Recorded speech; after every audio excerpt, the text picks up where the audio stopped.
ஆதியே துணை. ஜீவ சகோதர சகோதரிகள் அனைவருக்கும் எனது அன்பான நமஸ்காரம்.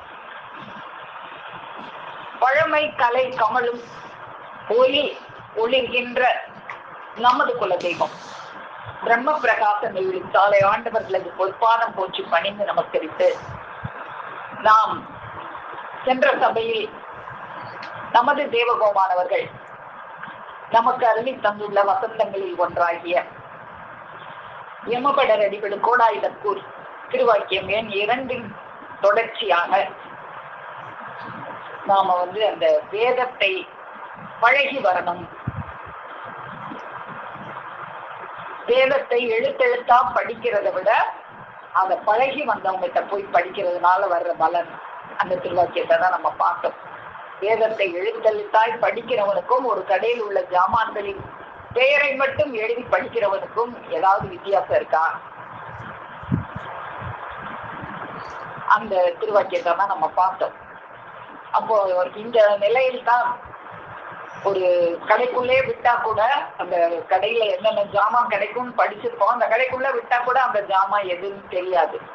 அந்த நிலையில தான் இந்த வேத சாஸ்திரம் எல்லாம் படிச்சிருப்பாங்க. தலைகீழ வேதத்தை, வேத மந்திரங்களை, வேத ஸ்லோகங்களை எல்லாம் கடன்னு சொல்லுவாங்க.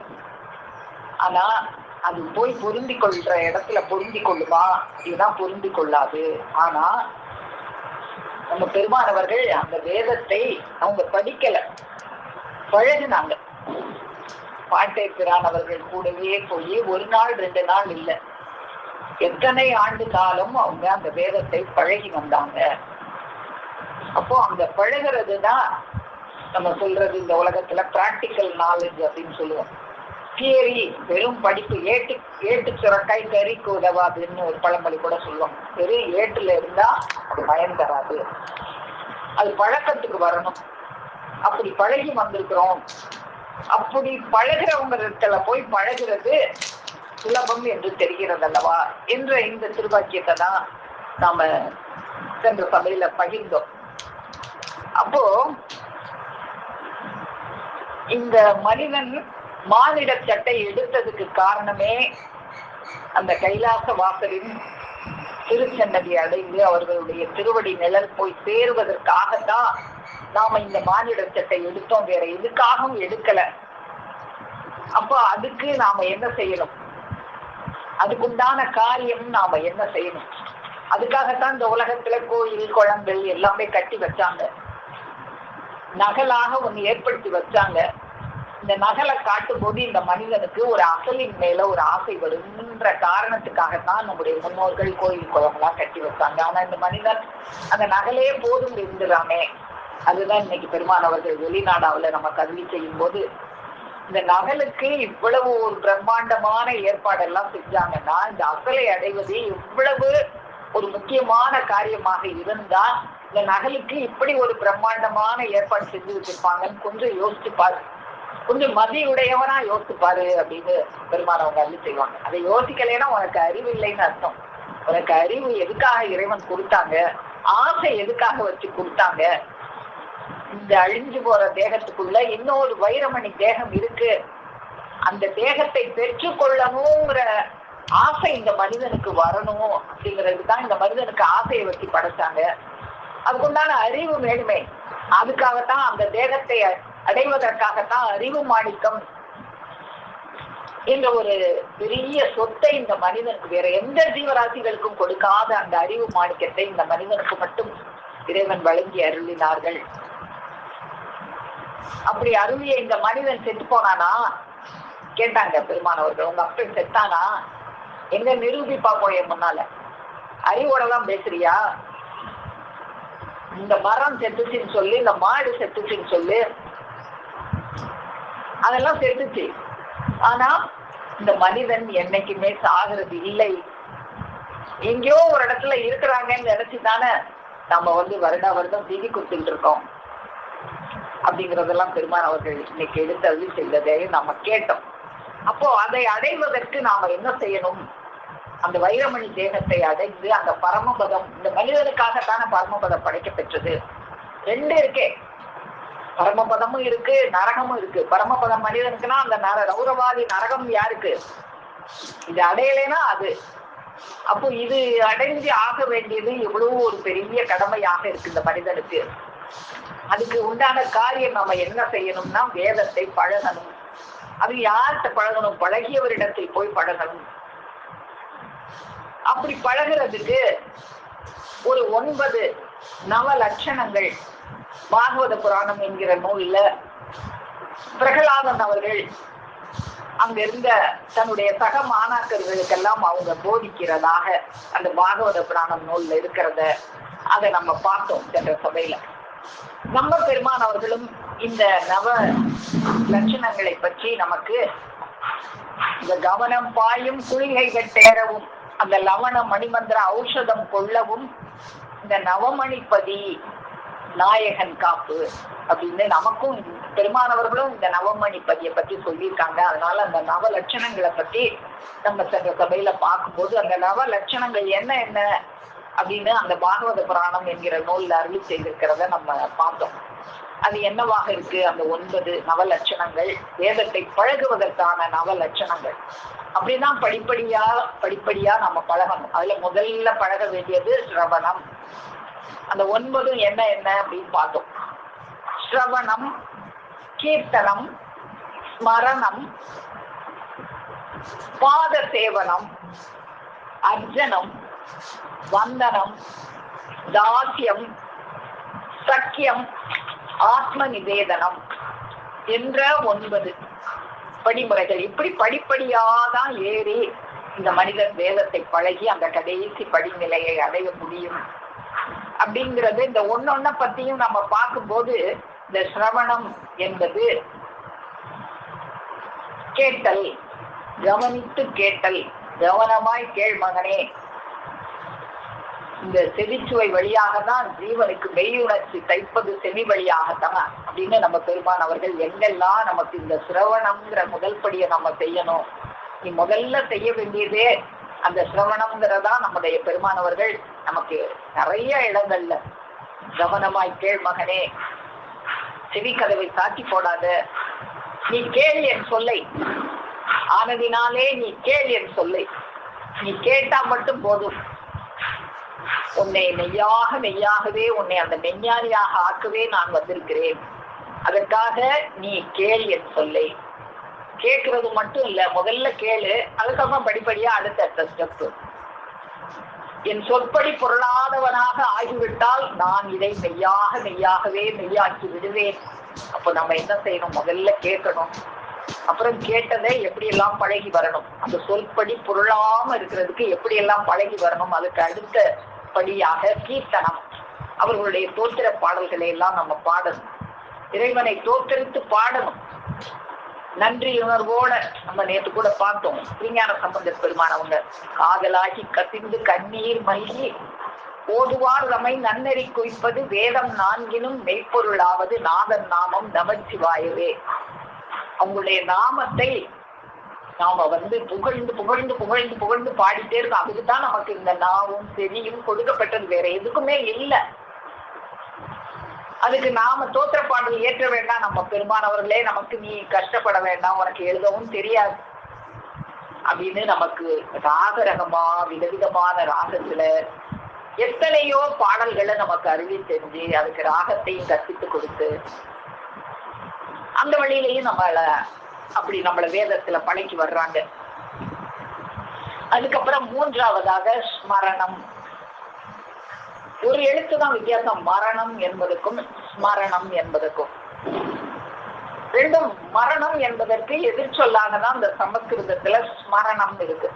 மரணம்னா மறந்து போறது, மறதி, நினைவு அற்று போகுது. ஸ்மரணம் தான் நினைவு. அந்த இஸ் என்ற வார்த்தையே சமஸ்கிருதத்துல நல்ல, சன்மார்க்கம், சா இஸ் என்ற எழுத்தெல்லாம் நல்ல என்ற பொருள்ல தான் வரும். அப்போ அத ஸ்மரணம் அப்படிங்கும் போது நினைவு, அவங்கள நினைத்தல், தியானித்தல், சிந்தித்தல் என்பது பற்றியெல்லாம் அப்படி சிந்திக்கும் போது அவங்களுடைய நாமத்தை சிறிகுடுத்து கேட்கணும், அவங்க நாமத்தையே பாடணும், அவங்களுடைய நாமத்தையே சிந்திக்கணும். அது நீ பொருள் தெரிஞ்சு சிந்திக்கிறியோ பொருள் தெரியாம சிந்திக்கிறியோ பலன் இருக்கு. எப்படி ஒரு மருந்து, இந்த மருந்துல என்னென்ன இருக்குன்னு தெரிஞ்சு சாப்பிட்டாலும் தெரியாம சாப்பிட்டாலும் அந்த மருந்து பலன் தரும். அதுக்கு கூட நம்ம சென்ற சபையில ஒரு கதை பார்த்தோம். நீ இறைவனுடைய நாமத்தை தெரிஞ்சு சொன்னாலும் தெரியாம சொன்னாலும், ஒருவர் தன்னுடைய 10வது பிள்ளைக்கு நாராயணான்னு நாம வச்சு யமன் வரும்போது அந்த பிள்ளையத்தான் கூப்பிட்டாரு நாராயணான்னு. அந்த நாமத்தை சொன்னோடனே இறைவன் நம்மளைத்தான் கூப்பிட்டாங்க அப்படின்னு நினைச்சு வந்ததாக அதையும் நம்ம சென்ற சபையில பார்த்தோம். இப்படி இந்த 3 படிகள், ஸ்ரவணம், கீர்த்தனம், ஸ்மரணம் என்ற இந்த 3 படிநிலைகளிலும் எப்படி நம்ம படிப்படியாக ஏறி வருவது என்பது வரை நம்ம சென்ற சபையில பார்த்து முடித்தோம். இப்போ இந்த சபையில நம்ம அடுத்தபடியாக பாத சேவனம் என்பது பற்றி நாம அடுத்தடுத்த அந்த படிநிலைகளை இன்னைக்கு நம்ம பார்ப்போம். அப்ப அந்த 4வது படிநிலையாக பாத சேவனம். பாதம்னா என்னன்னு நமக்கு தெரியும், பெருமானவங்க நமக்கு கற்றுக் கொடுத்திருக்காங்க. பாதம் தான் பரமன் சிங்க நாதம் தான் என்பது சித்தர் பாடல். அவங்களுடைய நாதம் தான் பாதமாக இருக்கிறது, அதை நாம சேவிக்கணும். இறைவன் திருவடிக்கு சேவை செய்தல், அதுதான் பாத சேவனம். அவர்கள் திருவடியை தலைமேல் தாங்கிக் கொள்ளுதல். அவர்கள் திருவடிக்கு ஆசனமாக நம்முடைய தலை இருக்கணும். நம்முடைய சிரசில் அவர்களுடைய திருவடியை தாங்கிக் கொள்ள வேண்டும். ஏன்? அது கூற்றினை உதைத்த பாதம் அல்லவா? அந்த கூற்றினை உதைத்த பாதத்தை தலைமேல தாங்கிக் கொள்ளும். நம்ம பெருமான் அவர்கள் அந்த வேதத்தை பழக தொடங்கும் போதே அந்த பாதத்தை திறமேல் தாங்கி கொண்டாங்களே. மாட்டை பிரானவங்களோட தொடரும் போதே நமக்கு மானியத்துல அருளி செய்யறாங்களே, இங்கனம் தொடர்கிறான் இந்த மெய்வழி துணை மருந்தாகிய புதிய ஜீவனை தந்து விளங்கும் சர்வஜ சாட்சாத்கார குருகுலத்திலக குலதெய்வமாகிய குருபிரான் அவர்களின் கூச்சிரை உதைத்த திருவடி கமலங்கள் இரண்டினுக்கும் இணைந்ததொரு மெல்லியாசனம் போலவும் அந்த கூற்றினை உதைத்த திருப்பாதங்களுக்கு ஆசனம் போல இருந்தார்கள். இளி மனம் பரப்பில் தென்கொழுந்து பசும்புல் மெய்ந்தெரியா பாக்குடி காலத்தே தாயினம் பிரியா மாநிலங்கள் போலவும் குருபிரான் அவர்களின் கூட உருவமும் நிழலும் போலும் நகமும் கதையும் போலும் தொடர்ந்தார்கள். இப்படி எல்லாம் தொடர்ந்துதான பழகுனாங்க அவங்க வேதத்தை. அந்த குருபிரான் அவர்களது கூற்றினை உதைத்த பாதம் இரண்டுக்கும் ஆசனமாக தங்கள் சிரசை வைத்துக் கொண்டார்கள். தாயினம் பிரியா மாநிலம் போலவும், உருவமும் நிழலும் எப்படி பிரியாம இருக்குமோ அது போலவும், நகமும் சதையும் போலவும் அவர்கள் அந்த குருபிரான் கூடையே தொடர்ந்து இருந்துதானே இந்த வேதத்தை எல்லாம் பழகினார்கள். அப்போ அவங்களுடைய அந்த பாதம், அந்த பாதத்துக்கும் நம்முடைய சிரசுக்கும் அதை நம்ம எப்படி தாங்கி கொள்ளணும் அப்படின்னா, எல்லளவும் கூட அந்த பாதத்துக்கும் நம்முடைய சிரசுக்கும் இடையில இடைவெளி இருக்காம அதை தாங்கி கொள்ளணும். அப்படித்தான் நான் தாங்கி கொண்டேன் அப்படின்னு நம்முடைய பெருமான் அவர்கள் நமக்கு அந்த குரு ஸ்தோத்திரத்துல எடுத்து கொடுக்குறாங்க. பள்ளியூமை பால் தந்த வள்ளலை களமின்றி கலந்தந்த நாளிலே அள்ளியே அவர் தாளென்றல் சென்னியில் அள்ளியே அவர் தாளென்றல் சென்னியில் எழல பூமியிலையும் வீடாதம்மா. அவங்க கூட கள்ளமின்றி நான் கலந்தேனே, இந்த குடும்பம் எதுவுமே வேண்டான்னு விட்டு ஒரு புதிய வாழ்க்கையை தேடி அந்த புதிய ஜீவனை தந்து விளக்கும் அந்த குருபிரான் அவர்கள் கூட நான் போனேனே. அப்படி போகும்போது உங்களுடைய தாளை அப்படியே அள்ளி என் சென்னியில் எல்லளவு கூட இடைவெளி இல்லாமல் நான் ஊட்டி வைத்துக் கொண்டேன் இப்படித்தான் வேதத்தை பழகினேன் அப்படின்னு நம்ம பெருமான் அவங்க அருள் செய்யறாங்களே. அப்ப நாமளும் அப்படித்தான பழகணும். ஏன் அந்த அவருடைய அந்த திருவார்த்தை அதை ஏன் நம்மளுடைய பாதத்தை செவியில வச்சுக்கணும்னா என்ன அர்த்தம்? அந்த உலகத்துல பாத தீட்சைன்னு அதைத்தான் காலை தூக்கி தலைமையில வைப்பானுங்க, அதுவா பாத தீட்சை. பாதம் என்பது அவங்களுடைய அந்த சிங்க நாதத்தை அதை நீ அந்த ஊசிமனை தமர் வழியாக செவிக்குள் இருக்கிற அந்த கைலாசத்துக்கு கூட்டிட்டு போற முதல் வாசலாக இருக்கிற அந்த செவிக்குள்ள புகுத்தணும். அது ஏன் அப்படி புகுத்தணும் அப்படின்னா அந்த சொல்லினுடைய வலிமை என்னவாக இருக்கு? அந்த வார்த்தை லேசான வார்த்தை. அந்த உலக வார்த்தைகளோடு ஒன்றாக ஒப்பிட்டு நினையாதே. அந்த சொல்லோட மகிமை என்ன? உனக்கு வரும் கொடூர அமளியாகிய யமபடரின் பேராபத்து எம்முடைய ஒரே சொல்லி பஞ்சு பஞ்சாக போகும் எனில், அந்த ஒரே சொல் அந்த யமபடரை பஞ்சு பஞ்சாக போக செய்கின்ற சொல் அல்லவா?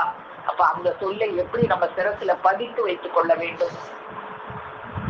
உனக்கு வரும் கொடூர அமளியாகிய யமபடரின் பேராபத்து எம்முடைய ஒரே சொல்லில் பஞ்சு பஞ்சாக போகும் எனில், அது எவ்வளவு அனுபவ ஆட்சியுடைய கனம் பொருந்திய மகா வலிமை உடைய கண்ணியமான வார்த்தையாக இருக்க வேண்டும் என்று நீ நினைத்து பார்த்ததுண்டா? அப்ப அந்த சொல்லோட கனம் என்ன? உலக வார்த்தைகளோட ஒன்றாக ஒப்பிட்டு வச்சு நினைக்கலாமா? அந்த திருவாயிலிருந்து வருகிற அந்த திருவார்த்தைகள், அந்த வார்த்தைகள் ஒண்ணு. அது திருமைஞான குரல் பக்கம் 181. உனக்கு வரும் கொடூர அமளியாகிய யமபடரின் பேராபத்து எம்முடைய ஒரே சொல்லில் பஞ்சு பஞ்சாக போகும் எனில், அது எவ்வளவு அனுபவ ஆட்சியுடைய கனம் பொருந்திய மகா வலிமையுடைய கண்ணியமான வார்த்தையாக இருக்க வேண்டும் என்று நீ நினைத்து பார்த்ததுண்டா? அப்போ அந்த வார்த்தையினுடைய கண்ணியம், அது எவ்வளவு அனுபவம் பொருந்திய வார்த்தை. அதுதான் பழகிறது. அந்த அனுபவம், அதுதான் பழகிறது தான் அனுபவம். சும்மா படிக்கிறது இல்லை, அனுபவத்துல தெரிஞ்சுக்கிறது. எல்லாத்தையுமே சும்மா படிக்கிறது இல்லை, அனுபவிக்கிறது. கூடையே போய் உருவமும் நிழலும் போலும் நகமும் சதையும் போல போய் பழகுன அந்த சொல்லுதான் நமக்கு வருகிற அந்த யமபடராகி ஆபத்தை பஞ்சு பஞ்சாக பறக்கக்கூடிய சொல். அப்படின்னா அந்த சொல்ல நாம எவ்வளவு கனம் பொருந்திய வார்த்தையாக நினைச்சு நம்முடைய சிறப்பில் அதை பதித்து வைத்துக் கொள்ள வேண்டும். அது பழம் புராதனமான வார்த்தையாக இருக்கு. அந்த வார்த்தை லேசான வார்த்தை இல்லை. அந்த வார்த்தையை நம்ம தலையில வைக்கும் போது எப்படி வைக்கணும்? எள்ளளவு கூட இடைவிட, அந்த வார்த்தைக்கும் நமக்கும் எள்ளளவு கூட இடைவெளி இருக்கக்கூடாது. அந்த அளவு அந்த தலையில நம்ம வச்சுக்கிறத பத்தி நமக்கு இன்னமும் பெருமான் அவர்கள் அந்த குரு ஸ்தோத்திரத்துல அளவீலா வேறு காலமே பூமியில் பழமையான புராதன பூர்வீக நிலங்கோலும் பிரியாதனை ஆண்டயன் நிலங்கோலும் பிரியாதனை ஆண்டயன் தலையில் எங்கூரு தாழ்வாழி வாழியே. நிழல் போலும் பிரியாம நம்ம கூட வருதே அந்த வாக்கு. நமக்கு வருகிற அந்த யமபடரை பஞ்சு பஞ்சாக பறக்க செய்கிற அந்த வாக்கு, அதை தலையில தாங்கி கொள்ள வேண்டும். அக்கா ஒரு தலைமுறையக்காக இதுல மியூட்ல போடுங்க. அப்ப அதை நாம தலையில தாங்கி கொள்ள வேண்டும். அந்த வாக்குதான் நமக்கு பாத சேவனமாக இருக்கிறது. அதுதான் இறைவன் திருவடிக்கு நாம செய்கிற சேவையாக இருக்கு. அதை தலையில நாம புகுத்தி கொள்ளணும். எள்ளளவு கூட இடைவெளி இல்லாம அதை புகுத்தி கொள்ளது. அதுதான் பாத சேவனமாக இருக்கிறது. இப்ப நான்காவதாக அந்த பாத சேவனம் பற்றி பார்த்தோம். ஆனா இந்த உலகத்துல இதுக்கு தவறான அர்த்தம் சொல்லுவாங்க. இறைவன் திருவடிய நம்ம தலைமையில வச்சுக்கணும் அப்படிங்கிறதுக்கு. ஆனா நமக்கு நம்முடைய பெருமானவர்கள் பாதம்னா நமக்கு என்னன்னு அறிவு சொல்லியிருக்காங்க. அதை வச்சு பார்க்கும்போது அந்த திருவடிக்கு நம்ம சேவை செய்யறது, நாம என்ன சேவை செய்ய போறோம்? அந்த வார்த்தைகளை நம்ம திரிக்குள்ள புகுத்தி கொள்ள வேண்டும். அதுதான் நமக்கு வருகிற அந்த யமபடரன் நம் பேராபத்தை பந்தி பந்தாக பறக்க செய்கின்ற வார்த்தையாக இருக்கு. அதை நாம் சேவித்துக் கொள்ள வேண்டும். அதுதான் பாத சேவனமாக இருக்கிறது. அதுக்கப்புறம் 5வது படியா இந்த பாத சேவனம் செய்து படிப்படியாக உயர முடியும். நாம இப்படி எல்லாம் பாத சேவனம் செய்தால் அடுத்து அர்ச்சிக்கிற அர்ச்சனம். அர்ச்சனம் அப்படின்னா அர்ச்சித்தல், அர்ச்சனை செய்தல். நம்ம கோயிலுக்கெல்லாம் போனா ஒரு பூவோ பழமோ இல்ல வேற நைவேத்தியங்கள் ஏதோ வச்சு இறைவன் சந்நிதி முன்னால வச்சு மந்திரங்கள் எல்லாம் சொல்லுவாங்க எல்லா கோயில்லையுமே. அதுதான் அர்ச்சனை பண்ணுவது அப்படின்னு சொல்லுவாங்க. கோயிலுக்கெல்லாம் போனாலே நம்ம பார்த்துருக்கோம், பழம் பூவெல்லாம் வச்சு கொண்டு போவாங்க. அங்க அர்ச்சகர் போனவுடனே அர்ச்சனை பண்ணணும், யார் பேருக்கு அர்ச்சனை பண்ணணும், சிலர் தங்களுடைய பேரை சொல்லுவாங்க, சிலர் சாமி பேருக்கே அர்ச்சனை பண்ணணும் அப்படின்லாம் சொல்லுவாங்க. அப்போ இந்த அர்ச்சனை அப்படின்றது அவங்களுக்கு பழம் பூவோ ஏதோ ஒண்ணு அவங்களுக்கு கொடுக்கணும். நாம என்ன கொடுக்க முடியும் அவங்களுக்கு? இந்த பழம் பூ என்ன செய்யற நைவேத்தியங்கள் எல்லாமே இறைவன் நமக்கு கொடுத்ததானே. அத நாம என்ன கொடுக்க போறோம்? நாம நம்முடைய அன்பை தெரிவிக்கிறதுக்காக உண்மையான அர்ச்சனை என்னன்னா, அந்த பாகவத புராணத்திலேயே ஆண்டாள் புராணத்தை பத்தி சொல்லும் போது சொல்லுவாங்க, ஆண்டாள் அவங்கதான் உண்மையாக தன்னையே அர்ச்சித்தவங்க. அவங்க மலர் தானே செடி வளர்த்து தானே பூ பறித்து தன் கையாலே அதை மாலையாக தொடுத்து அந்த மாலையை இறைவனுக்கு சூட்டுறதுக்கு முன்னால தன்னோட கழுத்துல சூட்டி கொள்வாங்களா ஆண்டாள். தன்னோட கழுத்துல சூட்டி அதுக்கப்புறம் தான் இறைவனுக்கு அதை சூட்டினாங்க அப்படின்னு ஆண்டாள் சரித்திரத்துல வருது. அப்படி செய்யலாமா அப்படின்னு பார்க்கும்போது இறைவன் அன்போட எதை கொடுத்தாலும் ஏற்றுக்கொள்கிறாங்க. இந்த மலர்களை நம்ம எதுக்கு இறைவனை பார்க்கும் போதெல்லாம் மலர் மனமுள்ள பொருட்கள், மனமான மலர்களை தான் இறைவனுக்கு நம்ம சமர்ப்பிக்கணும். ஏன் அப்படின்னா இதெல்லாம் நம்மளால இளமையில தான் இந்த வேலையெல்லாம் செய்ய முடியும், முதுமையில செய்ய முடியாது. அந்த இளமையில நம்ம அவங்களுக்கு மனத்தை எல்லாம் நம்மகிட்ட இருந்து அவங்களுக்கு அனுப்பும் போது இந்த மலரில் இருந்து நாம கொடுக்கிற இந்த மலரில் இருந்து மனம் மட்டும் அவங்கள போய் சேராதான், நம்முடைய மனமும் சேர்ந்து அவர்களை சென்று அடையுமா. அதனாலதான் திருமணத்தில எல்லாம் மாலை மாற்றிக்கொள்வார்கள். மாலை மாற்றிக்கொள்வது என்பது இந்த மாலையின் மனத்தை வாசனையை மட்டும் மாற்றிக்கொள்வது அல்ல.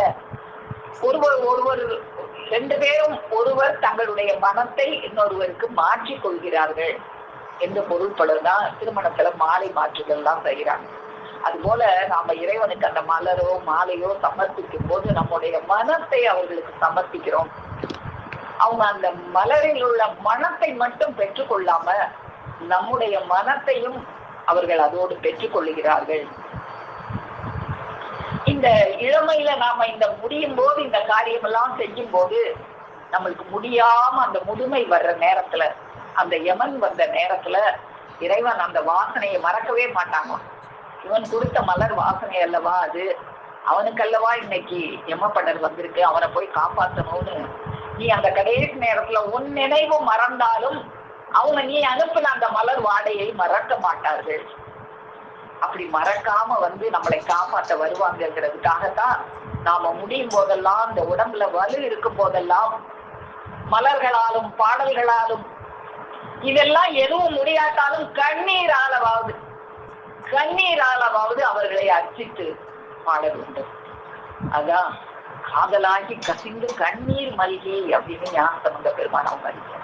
இந்த கண்ணீர் சொட்டு நம்ம விடுறோமே, இதுவும் அவங்களை அர்ச்சிக்கிறது தான். இந்த நாம விடுகிற ஒவ்வொரு சொட்டும் அந்த இறைவனை போய் சென்று சேர்ந்தடைந்து அவங்க கணக்குல டெபாசிட் வச்சுக்கிட்டே இருப்பாங்க. கடைசியில நமக்கு இந்த கண்ணீர் விட முடியாம நினைவு மறந்து போகிற ஒரு நாள் வருமே, அன்னைக்கு அது நம்மளை எல்லாம் காப்பாற்றும். அப்படிங்கிறதுக்காகத்தான் இந்த அர்ச்சனை என்பதை நாம செய்தோம். அப்போ இந்த மாலை நம்ம பார்த்தோமே, ஆண்டாள் அவங்க கழுத்துல அந்த மாலையை போட்டுட்டு அதை வச்சுவாங்களாம். அவங்க அப்பாதான் பெரியாழ்வார். அவரை விஷ்ணு சித்தர் அப்படின்ற பேர் தான் அவங்களோட பேரு. ஆனா அவங்களுக்கு அப்புறம் பெரியாழ்வார் அப்படிங்கிற நாமம் இருக்கு. அவங்கதான் இந்த மாலையை கொண்டு போய் பகவானுக்கு சமர்ப்பிப்பாங்க.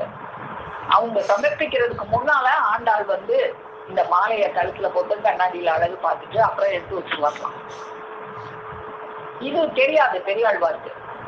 ஒரு நாள் பாத்துடுறாங்க, இறைவனுக்கு சமர்ப்பிக்கிற மாலைய தன்னுடைய மகள் இப்படி கழுத்துல சூடிக்கிட்டு பார்த்துக்கிட்டு இருக்கிறாளே கண்ணாடியில அப்படின்னு சொல்லி அவரு அந்த மாதிரி அபச்சாரம் நடக்கக்கூடாதே அப்படின்னு சொல்லி அவர் அந்த மாலையை விட்டுட்டு வேற ஒரு மாலையை கோர்த்து அவர் கொண்டு போய் இறைவனுக்கு சமர்ப்பிக்கிறார்.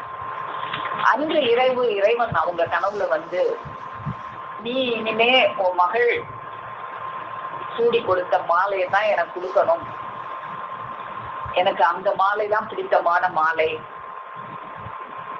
அப்படின்னு சொல்லி சிவபெருமா அந்த விஷ்ணு பகவான் அவருடைய பெரியாழ்வாருடைய கனவுல சொன்னதாக அந்த ஆண்டாள் புராணத்துல சொல்றாங்க. அப்போ அவங்க நம்ம அன்போட கொடுக்கறத, அதுலதான் அவளுடைய அன்பு, அவளுடைய மனம் எல்லாத்தையுமே கலந்து அவ கொடுக்குறா.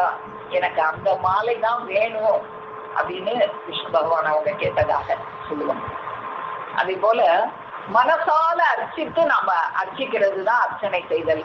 இந்த பொருள்கள் எல்லாம் இல்லை, நம்ம என்ன செய்யறோம், நம்ம எவ்வளவு செய்யறோம் அப்படின்னு இல்லை, அதை எந்த அளவுக்கு மனசுல நாம உரி செய்யறோம் அப்படின்னா. நம்ம வேத பாராயணம் பண்றதும் அர்ச்சனை தான். ஒரு ஆலய திருப்பணி, ஒரு மண்ணை அள்ளி இங்கிட்டு அள்ளி அங்கிட்டு கொட்டினாலும் அதுவும் திருப்பணி தான், எல்லாமே அர்ச்சனை தான். 2 சொட்டு சன்னதி முன்னால நின்று கண்ணீர் விட்டாலும் அதுவும் அர்ச்சனை தான். இது எல்லாமே இறைவனுடைய அந்த திருவடியை சென்று சேரக்கூடியதாக இருக்கிறது. பெருசா செஞ்சாதான் சேரும் அப்படின்லாம் இல்லை. அதுக்கு கூட ஒண்ணு சொல்லுவாங்க, பூசலார் நாயனார் புராணம் அப்படின்னே இருக்கு அந்த பாகவத புராணத்துல. பூசலார் நாயனார் அப்படின்னு ஒருத்தர், அவருக்கு ஒரு கோயில் கட்டணும் அப்படின்னு ரொம்ப ஆசை. இந்த பூசலார் நாயனார் புராணம் பாகவத புராணத்துல இல்ல, இது அடியார்கள் சரித்திரத்துல இருக்கு, சைவ சித்தாந்தத்துல இருக்கு. அவங்க ஒரு சைவ சிவனடியார். அவங்களுக்கு சிவனுக்கு ஒரு கோயில் கட்டணும்னு ரொம்ப ஆசை. ஆனா அவங்களுக்கு வசதி இல்லை. ஆனா பிரம்மாண்டமான ஒரு கோயில் சிவனுக்கு கட்டணும்னு மனசுக்குள்ள ரொம்ப ஆசைப்படுறாங்க. அப்போ பல்லவ மன்னன் ஆட்சி நடந்துகிட்டு இருக்கு. அப்போ அந்த பல்லவ மன்னன் அவங்க ஒரு பெரிய கோயில் கட்டிக்கிட்டு இருக்கிறாங்க. அந்த ஊர் பேரு திருநின்ற ஊர் அப்படிங்கிற ஊர்ல அந்த பல்லவ மன்னன் ஒரு பெரிய கோயில், பிரம்மாண்டமான ஒரு கோயில் கட்டுறாங்க. இப்ப கூட அந்த திருநின்ற ஊர்ல அந்த கோயில் இருக்கு. அந்த கோயிலை கட்டுறாங்க. இவருக்கு அதை விட பிரம்மாண்டமா ஒரு கோயில் கட்டணுங்கிற ஒரு ஆசை இந்த பூசலார் நாயனார் அவர்களுக்கு. ஆனா வசதி இல்லை. நான் மனசாலே கோயில் கட்டுறேன் அப்படின்னு சொல்லி அவர் மனசுலேயே கோயில் கட்டினார். அது ஒரே நாள்ல எல்லாம் கட்டி முடிக்கல. ஒரு கோயில், பிரம்மாண்டமான கோயில் கட்டுறதுக்கு எவ்வளவு நாள் ஆகுமோ அவ்வளவு நாள் எடுத்துக்கிட்டானா மனசுல நினைக்கிறது. முதல்ல அஸ்திவாரம் தோன்ற மாதிரி உட்கார்ந்து நினைச்சு பார்ப்பாராம். அதுக்கு எவ்வளவு நாள் ஆகுமோ அவ்வளவு நாள் நினைச்சு பார்ப்பாராம். அப்புறம் ஒரு கல்லாக போடுறதாக நினைச்சு பார்ப்பாராம். அதுக்கப்புறம் மேல எழும்புறதுக்கு நினைச்சு பார்ப்பாராம். இப்படியே அவர் கட்டுறதுக்கு 7-8 வருடங்களாக ஒரு கோயில் கட்டுறதாக தினமும் அந்த அடுத்தடுத்த வேலையை நினைச்சு நினைச்சு நினைச்சு நினைச்சு 7-8 வருடங்களாக அதை கட்டி முடிச்சு, நாளைக்கு இந்த கோயிலுக்கு கும்பாபிஷேகம் பண்ணணும் அப்படிங்கிற ஒரு நினைவு வரைக்கும் அவர் வந்துட்டார். அப்படி இருக்கும்போது இந்த பல்லவ மன்னன் கட்டின அந்த கோயிலும் நிறைவடைஞ்சு அந்த கோயிலுக்கும் அதே நாள் தான் கும்பாபிஷேகம் கட்டுறதுக்காக நாள் குறிச்சிடுறாங்க. நாள் குறிச்சு நாளைக்கு கும்பாபிஷேகம்னா அந்த முதல் நாள் வந்து அந்த பல்லவ மன்னன் தூங்கி கொண்டு இருக்கும் போது சிவபெருமான் அவங்க கனவுல வர்றாங்க. கனவுல வந்து நீ கும்பாபிஷேகம் பண்ற நிகழ்ச்சியை தள்ளி வச்சுக்கோ, கொஞ்சம் ஒத்தி போடு, ஏன்னா நாளைக்கு என்னால வர முடியாது, எனக்கு வேற ஒரு ப்ரோக்ராம் இருக்கு அப்படின்னு சொல்லி சிவபெருமான் சொல்றாங்க. என்ன ப்ரோக்ராம் இருக்கு அப்படின்னு இவங்க கேக்குறாங்க பல்லவ மன்னன். இல்ல, அங்க இன்னொருத்தர் ஒரு கோயில் கட்டி இருக்கிறாரு. யாரு? பூசலார் நாயனார்னு திருநின்ற ஊர்ல ஒருத்தர் இருக்கிறாரு. அவர் ஒரு பிரம்மாண்டமான, நீ கட்டின கோயிலை விட பிரம்மாண்டமான ஒரு கோயில் கட்டியிருக்கிறாரு. அந்த கோயிலுக்கு நாளைக்கு கும்பாபிஷேகம், நான் போகணும் அந்த கோயிலுக்கு, அதனால நீ வந்து கும்பாபிஷேகத்தை ஒட்டி போடு அப்படின்னு சொல்லி கனவுல வந்து காட்சி தந்ததாக இந்த குறிப்புகள் இருக்கு. அப்போ மறுநாள் இவர் எழுந்திருக்கிறாரு. எழுந்து என்ன நேற்று இந்த மாதிரி ஒரு கனவு வந்தது, சிவபெருமான் கனவுல வந்து கும்பாபிஷேகத்தை தள்ளி போடு, திருநின்ற ஊர்ல வந்து பூசலார் நாயனார்னு ஒருத்தர் இருக்கிறாரு, அவரு ஒரு பிரம்மாண்டமான கோயில், நீ கட்டின கோயிலை விட பிரம்மாண்டமா கட்டி இருக்கிறாரு, அந்த கோயில் கும்பாபிஷேகத்துக்கு நான் போகணும்னு சொல்றாரு, அவரை போய் பார்க்கணும், அவர் கட்டின கோயிலை போய் பார்க்கணும்னு சொல்லிட்டு இந்த மன்னன் போய் அவரை போய் பார்க்க போறாரு. போய் அந்த ஊருக்கு போயிட்டார், திருநின்ற ஊர். போனா ஒண்ணு ஒரு கோயிலையும் காணும், குளத்தையும் காணும், ஒன்னையும் காணும். அந்த ஒரு எளிமையான ஒரு சின்ன கிராமமா இருக்கு, இன்னும் பிரம்மாண்டமான கோயில் இருக்குன்னு சிவபெருமான் சொன்னாரு, ஒன்னையும் காணும். அப்போ கனவுல ஏதோ தவறுதெல்லாம் வந்திருக்கு போலன்னு நினைச்சிட்டு அவரு அந்த சரி யார்த்தையாவது விசாரிச்சு பார்ப்போம், இங்க யாராவது பூசலார் நாயனாருன்னு இருக்காங்களா அப்படின்னு விசாரிக்கிறார். அப்படி விசாரிக்கும் பொழுது அங்க சொல்றாங்க, அந்த கோயில் வாசல்ல ஒரு ஆண்டி மாதிரி ஒருத்தர் உட்கார்ந்துட்டு இருப்பாரு, சிவன் கோயில் வாசல்ல உட்கார்ந்துருக்கிறாரு பாருங்க ஒரு ஆண்டி, அவருதான் பூசலார் நாயனார் அப்படின்னு சொல்லி எல்லாரும் சொன்னோன்னு, இந்த ஆண்டி மாதிரி இருக்கிற இவரா ஒரு பெரிய கோயில் கட்டினாரு, சரி என்னதான் அவர்கிட்ட போய் விசாரிப்போன்னு அவர்கிட்ட போய் நீங்க தான் பூசலார் நாயனாரா அப்படின்னு கேட்டவுடனே, ஆமா, நீங்க ஒரு கோயில் கட்டியிருக்கீங்களாமே, எங்க கட்டியிருக்கீங்க அப்படின்னு கேட்டவுடனே அவர் திளைச்சு போயிட்டார். நான் கோயில் கட்டினது என் மனசுக்குள்ளே நான் வந்து 7-8 வருடங்களாக ஒரு செங்கலாக நினைச்சு நான் ஒரு பிரம்மாண்டமான கோயில் என் மனசுக்குள்ளே கட்டி வச்சுட்டேன், அது எனக்கும் சிவபெருமானுக்கு மட்டுமே தெரியும், இவருக்கு எப்படி தெரிஞ்சிச்சு 3வது ஆளுக்கு அப்படின்னு அவரு நினைச்சு, உங்களுக்கு எப்படி தெரியும், நான் வந்து மனசுல எல்லாம் கோயில் கட்டினேன், யாருக்கும் தெரியாதே நான் மனசுல கோயில் கட்டினது, எனக்கும் அந்த ஈசனுக்கு மட்டும்தானே தெரிஞ்ச ரகசியம், அது உங்களுக்கு எப்படி தெரியும் அப்படின்னு சொல்லி அந்த பூசலார் நாயனார் அவங்க கேட்கிறாங்க. அப்போ இந்த மன்னர், என்ன மனசுல கட்டினீங்களா, என்ன செஞ்சீங்க ஏது அப்படின்னு விசாரிக்கும் போது அவர் சொல்றார், எனக்கு வந்து சிவபெருமானுக்கு ஒரு பிரம்மாண்டமான கோயில் கட்டணும்னு ஆசை, என்னால கட்ட முடியாது, வசதி இல்லை, மனசுலயே கட்டினேன், ஒரு கல்லாக நினைச்சு 7-8 வருஷமா அதை நான் பிரம்மாண்டமா கட்டி வச்சிருக்கேன், அதுக்கு நான் இன்னைக்கு கும்பாபிஷேகம் பண்றேன் அப்படின்னு சொன்ன உடனே இந்த பல்லவ மன்னன் அப்படியே அவரோட காலில் விழுந்து வணங்கி, நீங்க கட்டின அந்த மனக்கோயிலுக்கு தான் சிவபெருமான் வருவேன்னு சொல்லி என்னுடைய இதை ஒட்டி போட சொல்லிட்டாங்க. என் கனவுல வந்து என்ன சொன்னாங்க, நின்ற ஊர் பூசல் அன்பன் நெடுகு நாள் நினைத்து செய்த நன்று நீடு ஆலயத்துள் நாளை நாம் போவோம் அப்படின்னு சிவபெருமான் என் கனவுல வந்து சொன்னாங்க. திருநின்ற ஊர்ல பூசலார் நாயனார்னு ஒருத்தர் இருக்கிறார், நின்ற ஊர் பூசல் அன்பன் நெடுகு நாள் நினைந்து செய்த நன்று நீடு ஆலயத்துள், அதுதான் நல்ல ஆலயம், மனசால கட்டின ஆலயம், நன்று நீடு ஆலயத்துள் நாளை நாம் புகுவோம், நாளைக்கு நான் அந்த ஆலயத்துக்குள்ள புக போறேன், நீ கட்டின கோயிலுக்கு வரமாட்டேன் அப்படின்னு சிவபெருமான் என்னுடைய கனவுல வந்து எனக்கு அருள் செஞ்சாங்க. அப்போ நான் கல்லாலையும் மண்ணாலையும் செங்கலாலையும் கட்டின கோயிலை விட நீங்க மனத்தால கட்டின அந்த கோயிலை தான் அந்த கோயிலுக்கு தான் இறைவன் வருவதாக அருளி செய்திருக்காங்க. அதனால என்னுடைய பக்தி உங்களுடைய பக்திக்கு முன்னால ஒண்ணுமே இல்லை அப்படின்னு சொல்லி அவங்க காலில் விழுந்து வணங்கினதாக அந்த சைவ சித்தாந்தத்துல இந்த பூசலார் நாயனார் புராணத்துல எடுத்து சொல்றாங்க. அப்போ நம்மளால எதுவுமே முடியல, அர்ச்சிக்கணும் இறைவனை. பழம் வாங்கி அர்ச்சனை பண்ணு, பூ வாங்கி அர்ச்சனை பண்ணு, ஒண்ணுமே வாங்க முடியலையா, கண்ணீரால அர்ச்சனை பண்ணு. சந்நிதி முன்னால உட்கார்ந்து மனத்தாலே இறைவனுக்கு கோயில் கட்டு, மனத்தாலே இறைவனுக்கு அர்ச்சனை பண்ணுறதாக நினை.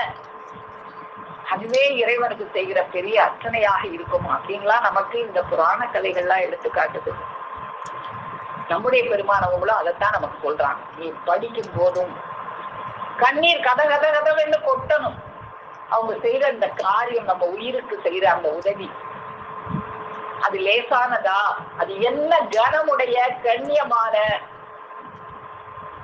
உனக்கு வருகிற அந்த யமபடர் என்னும் பேராபத்தை பஞ்சு பஞ்சாக பறக்க செய்கிற வார்த்தைனா அது என்ன கனமான வார்த்தை. இந்த வார்த்தை என் செவியில விழுகிறதுக்கு இந்த பிறவியில நான் என்ன புண்ணியம் செய்தேன், இந்த மானிட சட்டை எடுத்ததனுடைய பலனை பெற்று விட்டோமே.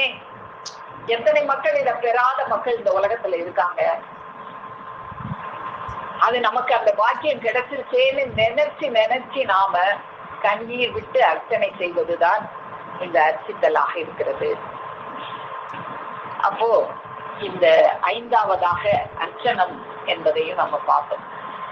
அதுக்கு அடுத்தது வந்தனம். வந்தனம் அப்படின்னா நமக்கெல்லாம் தெரியும், இறைவனை வணங்குதல், வணக்கம் பண்ணுதல். அதுக்குதான் நம்முடைய பெருமான் அவர்கள் எல்லா சந்தி வேலைகளிலும், காலை சந்தி, மதிய சந்தி, மாலை சந்தி, இரவு சந்தி, இந்த பொழுதுகள் எல்லாம் சந்திக்கிற பொழுதுல இந்த மனிதனுடைய மனம் மயங்கும். அந்த வேளையில் அவன் இறைவனை நினைச்சு வணக்கம் செய்யும் போது அது அவனுடைய ஜீவனுக்கு நன்மை செய்வதாக இருக்கும்னுதான் நம்முடைய பெருமான் அவர்கள் நமக்கு எல்லா சந்திகளிலும் இந்த வணக்க முறைகளை எல்லாம் எடுத்து வச்சாங்க. இந்த வணக்கம் என்பது நமக்கு என்ன பலம் தரக்கூடியதாக இருக்கும், நம்முடைய மீட்புக்கு தலையானதாக இருக்கும். நம்முடைய மீட்புக்கு தலையாகிய முறையான வணக்கம், மாசற்ற இரக்கம், வருங்கால தீர்க்கம், இம்மூன்றும் மந்திரத்திரம். இதுதான் மந்திரம். நாம செய்யற அந்த வணக்கம் அது நமக்கு நம்முடைய மீட்புக்கு தலையானதாக இருக்குது அப்படின்லாம் நமக்கு பெருமானவர்கள் இந்த வணக்க முறைகளை எல்லாம் எடுத்து வச்சாங்க. அப்படி வணங்குறது எப்படி வணங்கணும்? சாஷ்டாங்கமாக இறைவனை வணங்கணும் அப்படின்னு சொல்லுவாங்க. சாஷ்டாங்கம் அப்படின்னா என்ன? 8 அங்கம், அதான் சாஷ்டாங்கம். எல்லாரும் வணங்குறது கீழே விழுந்து வணங்கினா கூட சாஷ்டாங்கமா விழுந்து வணங்கினேன்னு கீழே விழுந்து வணங்குவாங்க. அப்படி வணங்குறது சாஷ்டாங்கம் இல்லை, அது பஞ்சாங்கம் தான் விழுது அப்படின்னு சொல்லி சொல்றாங்க.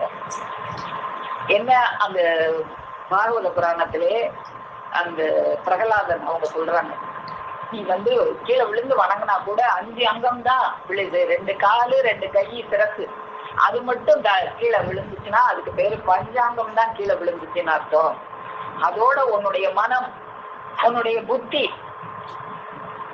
உன்னுடைய நான் என்ற அகங்காரம், இந்த 3ஐயும் சேர்த்தினாதான் 5 3 8 அனாதியான மந்திரம். அப்போ அந்த 5ஓட 2 கால் 2 கை 1 சிறப்பு 5 அங்கம், அதோட அந்த அகமியத்துல இருக்கிற மனம், புத்தி, நான் என்ற அகங்காரம், இந்த 3 சேர்த்து விழுந்து வணங்கும் போதுதான் அது சாஷ்டாங்க நமஸ்காரம்.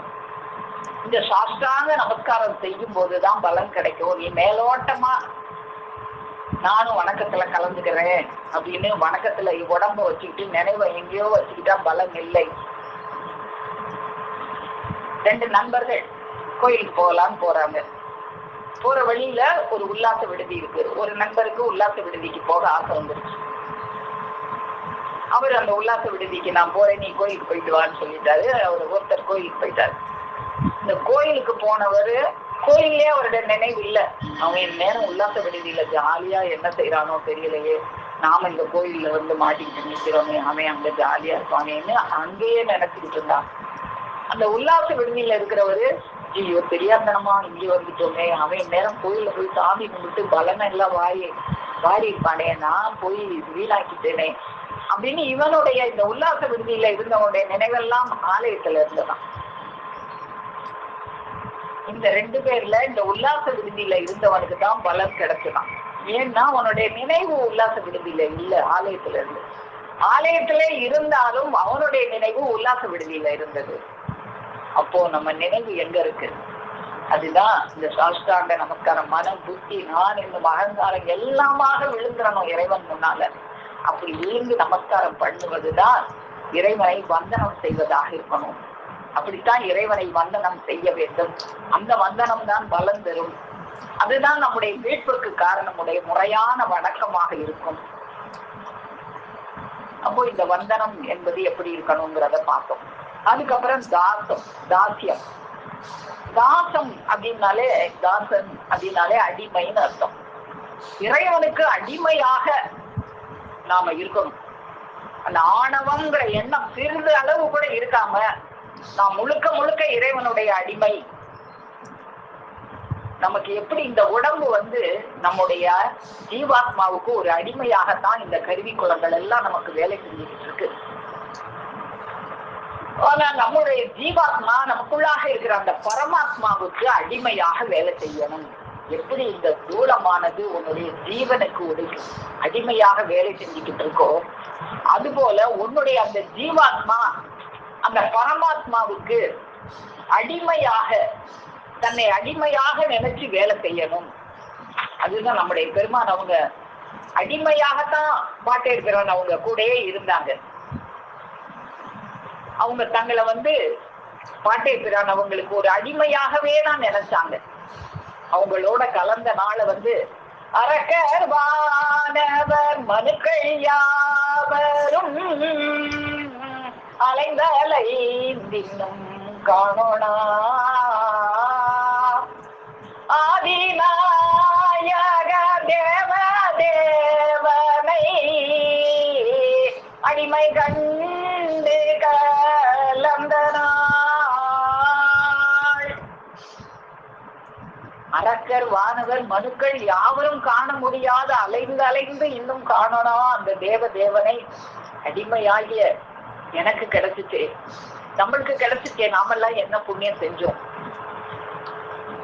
யாருமே பார்க்க, இந்த சிவனுடைய அடியையும் முடியையும் பார்க்கணும்னு விஷ்ணுவும் பிரம்மாவும் மேலையும் கீழையும் போய் பார்க்க முடியலையே. அப்படி பார்க்க முடியாத அந்த ஈசனுடைய திருவடி நமக்கு கிடைச்சிருக்கேன். நாம பார்க்கிறோமே, தரிசிக்கிறோமே. இந்த அடிமை செய்த புண்ணியம் தான் என்ன? இந்த அடிமை அந்த எஜமானருக்கு என்ன பிரதிபலன் செய்ய போறோம்? என்ன பிரதிபலன் செய்ய போறோம் அப்படின்னா, இட்ட பணியெல்லாம் தந்தலைக்கே ஏற்றும் கிரீடம் என நினைத்து பெருமான் அவங்க இருந்தாங்களே, அடிமையாகத்தானே இருந்தாங்க. இட்டு அவங்க என்ன செய்யனாலும் செய்யறது, கூடயே வாங்கன்னா வர்றது, தண்ணி குடிக்க சொன்னாதான் தண்ணி குடிக்கிறது, தாகமா இருந்தா கூட அவங்க உத்தரவில்லாம தண்ணி பருகிறது இல்ல, பசியோட இருந்தாலும் அவங்க உத்தரவில்லாம பசிக்கிறது, உணவு அருந்துறது இல்ல. நான் உங்களை பிரிய போறேன் அப்படின்னா பிரிஞ்சு ஆகணும். நீங்க ஆடு மேய்க்க போங்கன்னா ஆடு மேய்க்க போகணும். ஆடு மேய்ச்சது போதும். நான் ஒரு மலை சொல்றேன், திருப்பரங்குன்ற மலை. அந்த மலையில ஒரு குகை இருக்கு, போய் தவத்துல இருங்கன்னா தவம் செய்ய போகணும். அடுத்த வேளை உணவுக்கு என்ன செய்வோம், அடுத்து என்ன செய்ய, எதுவும் சிந்திக்க கூடாது. அதுதான் அடிமையினுடைய லட்சணம். அப்படி அடிமையாகத்தான பெருமான் அவங்க பழகுறாங்க வேதத்தை. அப்புறமா எந்திரிச்சு தவம் எல்லாம் செஞ்சு முடிச்சது போதும், இந்த உலகத்தை உய்விக்கிற பெருங்காரிய பொறுப்பை உங்க சிறம் மேல வச்சுட்டேன், அந்த பணியை போய் செய்யுங்க. அந்த பணியையும் ஏற்று இறங்கி வந்தாங்களே, மக்களுக்கு இறங்கி வந்தார். அப்படி இறங்கி வந்தாங்களே, அடிமையாகத்தான வாழ்ந்து வந்தாங்க. அப்போ அந்த அரும் பெரும் ஈசனுக்கு நாம எப்படி அடிமையாக இருக்கணும்? நமக்கு அந்த மாதிரி எந்த ஒரு கஷ்டமும் இல்லாம கொடுத்தாங்களே, அவங்களுக்கு நாம தாசனாக அடிமையாக இருக்கணும். அப்பதான் அந்த நன்மையும் நமக்கு கிட்டும். அவங்க இட்ட பணி நமக்கு, அவங்க என்ன பண்ணிட்டு இருக்காங்க, நமக்கு பெருமானவர்கள் இட்ட பணி என்ன? என் மக்களாகிய நீங்கள் இந்த மனித உடல் எடுத்து பெற வேண்டியதை எல்லாம் பெற்றுக்கொண்டீர்கள். நீங்கள் செய்ய வேண்டியது ஒன்று பாக்கி இருக்கிறது. நம்முடைய இச்சையாகி இந்த உலகத்தை ஊகிக்கும் பெருங்காரியத்திற்கு துணை கருவிகளாக நீங்கள் இருக்க வேண்டியதே அது. தேவாதி தேவனுடைய திருத்தூதுவர்களாக உங்களை ஆக்கி வைத்திருக்கின்றோம். நீங்கள் இனி உண்ணும் ஆகாரம் உங்களுக்காக அல்ல, இந்த உலகத்தை உயிர்ப்பான் வேண்டியே நீங்கள் உண்ணுகிறீர்கள். நீங்கள் அருந்தும் ஜலமும் அதற்கே. உங்கள் காரியங்கள் எல்லாம் அப்பெருங்காரியத்திற்காகவே. இதை நீங்கள் சத்தியமாக உணருங்கள். இது உங்கள் உள்ளத்தில் உறைவதற்காக, எண்ணத்தில் தோய்வதற்காக. இதே சிந்தனையாகவே நீங்கள் இருக்க வேண்டும் என்பதே எமது ஆజ్ఞை. அந்த ஆజ్ఞை தானே நமக்கு பெருமான் அவங்க கொடுத்தாங்க. இது என்ன கஷ்டமான ஆజ్ఞையா? அவங்கள பத்தி தினமும் பேசணும். இந்த உலகம் பூரா உய்ய வேண்டும்ன்றது தானே அவங்களுடைய பேர ஆசையாக இருந்தது. அந்த ஆசைக்கு துணை கருவியா இரு. அது மட்டும்தான் நமக்கு கொடுத்த அந்த ஆజ్ఞை. தாசனாக இருந்து அந்த ஆజ్ఞையை, ஆசாங்கிட்ட கட்டளையை சிறமே தாங்கி கொண்டல்லவா நம்ம செய்யணும். நாம தினமும் அவங்களுடைய பெருமையை, அவங்களுடைய புகழை எடுத்து பேசிக்கிட்டே இருக்கிறத தவிர நமக்கு வேற என்ன வேலை இருக்க முடியும்? அதுதான் நாம செய்யணும். அப்போ அப்படித்தான் நம்ம தாசனாக வாழணும். அப்படி நம்ம தெய்வம் அவர்கள் வாழ்ந்து காட்டினாங்க. அவங்களுடைய பிள்ளையாக நாம இருந்தா நாமளும் அப்படி வாழ்ந்து காட்டணும். அப்பதான் நாம அவங்களுடைய பிள்ளை. அதுக்கடுத்து சக்கியம். சக்கியம் அப்படின்னா தோழைமை. தோழனாக அவங்களோட பழகணும். என்னை அந்நியனாவே பார்க்காத, நான் வேற யாரும் இல்லை. உங்க வீட்டுக்கு நடுவுல ஒரு கிழமை உட்காந்துக்கிட்டு புத்தி சொல்லிக்கிட்டு இருப்பானே, அப்படி ஒரு கிழமை நான் என்ன எல்லார் வீட்லயும் ஒரு கிழமை நடு வீட்டுல உட்காந்துக்கிட்டு அப்படி செய்யாத இப்படி செய்யாதன்னு திட்டிக்கிட்டு இருப்பானே, அவனா என்னை அந்நிய நான் பார்க்காத, இல்ல தோழ நான் அப்படின்லாம் நம்ம கூட தோழமையா பழகினாங்களே. நட்பு என்பதுனா என்ன? வள்ளுவர் பெருமான் அவங்க அருள் செஞ்சிருக்காங்க. உடுக்கை இழந்தவன் கை போல ஆங்கே இடுக்கன் களைவதான் நட்பு. ஒரு உடுக்கை இழந்தவன் கையை எப்படி வேகமா அந்த ஆடையை சரி செய்யுமோ, அது போல உனக்கு துன்பம் வரும்போது அதை நீக்குபவங்கதான் நட்பு. நீக்குவதுதான் நட்பு. அதை நீக்குபவர் தான் நண்பர். அப்ப அந்த இடுக்கன்னா என்ன, துன்பம்னா என்ன? அந்த எமப்படராகிய துன்பம் வரும்போது நாம இன்னைக்கு செய்யறதை படிப்படியா நம்ம மலர் அர்ச்சித்தா கூட அந்த மனத்தை எல்லாம் சேகரிச்சு வச்சு இளமையில நம்ம செஞ்ச எல்லா அர்ச்சனையையும், எல்லா பாத சேவனத்தையும், எல்லா அடிமைத்தனத்தையும் அவங்க வாங்கி வாங்கி வாங்கி நம்ம டெபாசிட்ல போட்டு வச்சுக்கிட்டே இருப்பாங்க. முதுமையில நமக்கு முடியாம இருக்கும்போது அதெல்லாம் எடுத்து கொண்டு வந்து நாம மறந்தாலும் அவங்க மறக்காம நமக்கு உதவி செய்ய வருவாங்க. அதுதான் நட்பு. நட்புக்கு இலக்கணமாகத்தான் ராமபெருமான் அவங்க இருந்தாங்க. அவங்க அந்த வனவாசம் செல்லும் போது குகன் நம்ம பார்த்தோம், ஒரு வேடுவ குலத்தை சேர்ந்தவன். அந்த கானகத்துல அவங்களுக்கு அந்த கங்கா நதியை கடக்கிறதுக்கு படகோட்டியாக வந்தார். அவரை ராமபிரான் அரவணைச்சிட்டு, ராமபிரான் கூட பிறந்தவங்க 4 பேரு, ராமன், லக்ஷ்மணன், பரதன், சத்ருகனன். 4 பிள்ளைங்க தான் எங்க அப்பாவுக்கு. எங்க அப்பா என்னை எதுக்கு தெரியுமா வனத்துக்கு அனுப்புனாங்க? எனக்கு இன்னும் நிறைய பிள்ளைகள் வேணும்னு ஆசை, நீ வனத்துல போய் இன்னும் நிறைய பிள்ளைகளை சேர்த்துட்டு வான்னு சொல்லிதான் எங்க அப்பா வனத்துக்கு அனுப்புனாங்க. இப்ப நாங்க 4 இந்த குகனோடு சேர்ந்து 5 ஆனோம். எங்க அப்பா சொன்ன மாதிரி இன்னைக்கு 4 5 ஆக்கிட்டு, குகனே நீயும் எங்க அப்பாவுக்கு ஒரு பிள்ளைதான். அதுக்கப்புறம் இந்த வானரர் கூட்டத்துல சுக்ரீவன் ராமபிரானுக்கு நண்பனாக கிடைச்சார். அப்ப அந்த சுக்ரீவனை பிடிச்சிட்டு, அவங்க வானர குலத்தை சேர்ந்தவங்க, அவங்கள பிடிச்சிட்டு ராமபிரான் சொல்றாங்க, நான் குகனோட 5 ஆனோம், இந்த சுக்ரீவா உன்னோடு சேர்ந்து 6 ஆனோம். என் அண்ணன் தம்பி 4 பேரு, குகன் ஒருத்தை சேர்ந்து 5 ஆனோம், இப்ப நீ ஒருத்தை சேர்ந்துட்ட 6 ஆனோம். அதுக்கப்புறம் ராவணன் கூட சண்டை செய்யும் போது அந்த ராவணனுடைய தம்பி அரக்கர் குலத்தில் பிறந்த விபீடனன், அவன் ராவணனுக்கு புத்தி சொல்லி பாக்குறான். ராமபிரான் கூட சண்டை போடாத, சீதா பிராட்டிய கவர்ந்து கொண்டு வச்சிருக்கே, உனக்கு அறிவு இருக்கா? சீதா பிராட்டியை கொண்டு போய் முதல்ல ராமபிரான்ட்ட பேரு அழிஞ்சு போகிற காலம் உனக்கு வந்துருச்சுன்னு எவ்வளவோ புத்தி சொல்லி பாக்குறாரு. அவன் கேட்கலைன்ன உடனே அவனை விட்டுட்டு ராமபிரான் அவரே சரணி அப்படின்னு சொல்லி அவர்கிட்ட சரணாகதி அடைய வந்துட்டார்.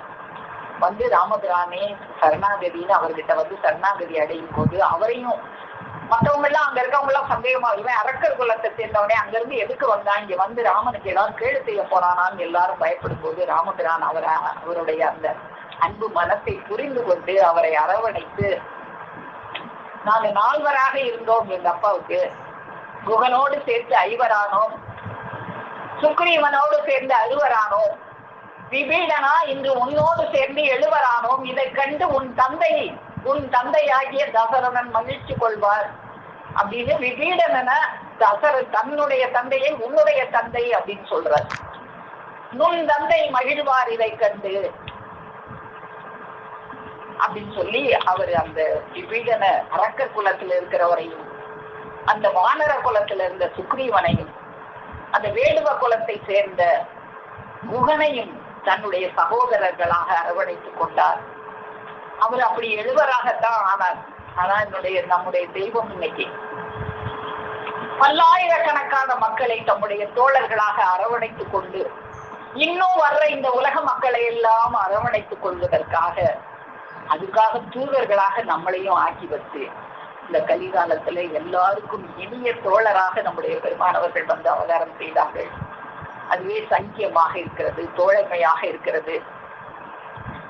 அதுக்கப்புறம் 8வது ஆத்ம, 8வது சங்கியம்னு பார்த்தோம், 9வது ஆத்ம நிவேதனம். இந்த 8 படிகளையும் கரெக்டா செஞ்சாலே இந்த ஆத்ம நிவேதனம் தன்னால வந்துடும். ஆத்ம நிவேதனம் அப்படின்னா என்ன அப்படின்னா அப்படியே தன்னைத்தானே சரணாகதி, முழு சரணாகதி தான். என்னுடைய ஆத்மாவே என்னுடையதல்ல, நானே என்னுடையவன் அல்ல, நான் என்பதே ஒன்று அல்ல, நான் அல்ல நீ, எல்லாமே நீங்க தான் அப்படின்னு ஆகுறது தான் ஆத்ம நிவேதனமாக இருக்கிறது. அதையும் நம்முடைய தெய்வம் அவர்கள் அதுக்கும் நமக்கு எடுத்து கொடுத்திருக்காங்க. ஆத்ம நிவேதனம் தேவ திருமலிவான பொது நட கரசே அரசன சேமநிதி கலை என்னுயிருள் பழம் பொருளே பொருளென சேவை திரு கையிலாயபதி குடி தலைவா தலையன தேகமுடன் பொருளாவியன கிளை உனதே புனதென. இந்த தேகம் பொருள் ஆவி எதுவும் என்னதில்லை, எல்லாமே உங்களுக்கு அப்படின்னு அவங்களுக்கு ஆத்ம நிவேதனம் பண்ணுகிறது. இது எல்லாமே எதுக்கு, இந்த 8 படிகளும் எதுக்காக? அந்த இன்னைக்கு பெருமான் அவங்க ஒளிநாடாவில் அறிவிச்சது போல அந்த பரமபத வாழ்வு நரக வாழ்வுன்னு 2 இருக்கு. அதுல அந்த பரமபத வாழ்வு அடையணுமே, அதுக்காகத்தான அறிவு மாணிக்கம்ங்கிற ஒரு மாணிக்கத்தை நம்ம சிறப்புல வச்சு படைச்சாங்க. அதுக்காகத்தான ஆசைன்னு ஒண்ண கொடுத்தாங்க. வேற எது இருக்கோ அந்த ஆசையை பற்றி வேற எதுக்கோ ஆசைப்பட்டுக்கிட்டு இருக்கிறோமே நம்ம, இதுக்குத்தான் ஆசைப்பட வேண்டும், இதுக்குத்தான் ஆசைப்பட வேண்டும். அதை செய்யறதுக்கு அவங்களுடைய வாக்குதான் எல்லாத்துக்கும் மூல காரணமாக இருக்கு. அதைத்தான் செவியில வாங்கணும். நம்ம இன்னைக்கு பார்த்தோமே இந்த 8 படிகள் சிரவணம், அதைத்தான் செவியில வாங்கணும், அதைத்தான் கீர்த்தனையாக புகழ்ந்து பாடணும், அதைத்தான் ஸ்மரணம் செய்யணும், சிந்திக்கணும், அதுக்குத்தான் சேவனம் செய்யணும், அதுக்குத்தான் அர்ச்சனை செய்யணும், அதுக்குத்தான் வந்தனம் செய்யணும், அதுக்குத்தான் தாசனாக அடிமையாக இருக்கணும், அவர்களுக்குத்தான் தோழனாக இருக்க வேண்டும். அப்படி இருக்கும் போதுதான் இந்த ஆத்ம நிவேதனம் ஆகும். தேகமுடன் பொருள் ஆவி எனதிலே உனதே உனதென்று ஆகும். அப்படி செய்யும் பொழுதுதான் அந்த சிரசில் எள்ளளவு கூட இடை இல்லாமல் அந்த நம்ம சிரசில பதிய வைத்துக் கொள்ளும் போதுதான் நம்மளை அந்த மேலாம்பரமான எல்லைக்கு பழகுவதற்கு, இப்படித்தான் வேதத்தை நாம படிப்படியாக பழகி வரணும்னு அவங்களும் வேதத்தை பழகி வந்து நம்மளையும் அந்த வேதத்தில் பழக்கி கொண்டு வருகிறார்கள் பெருமானவர்கள். இப்படியாக இந்த வேதம் என்பது படித்து வருவதல்ல, பழகி வரணும் அப்படின்னு சொல்லி அந்த வேத பழக்கத்தை நமக்கு நாளும் தந்து கொண்டிருக்கும் நமது பெருமானவர்களது பொற்பாதம் போற்றி பணிந்து நமஸ்கரித்து என் முத்தி பேருரை மேலும் மேலும் முழங்கும் என்று கூறி உங்கள் அனைவரிடமிருந்து விடைபெறுகிறேன். அனைவருக்கும் நமஸ்காரம்.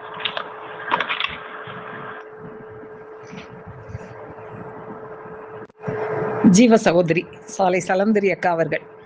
அனைவருக்கும் இனிய அன்பான நமஸ்காரம்.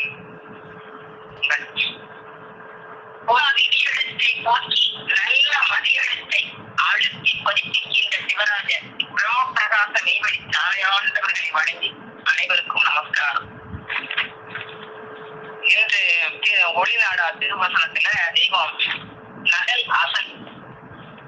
இந்த உலகத்துல இவ்வளவு நகல் பிரம்மாண்டமாக எடுத்து வைத்திருக்காங்க. ஆனா செல்லுமா? நகல் செல்லாது. அசல் தான் செல்லும், நகல் செல்லாது.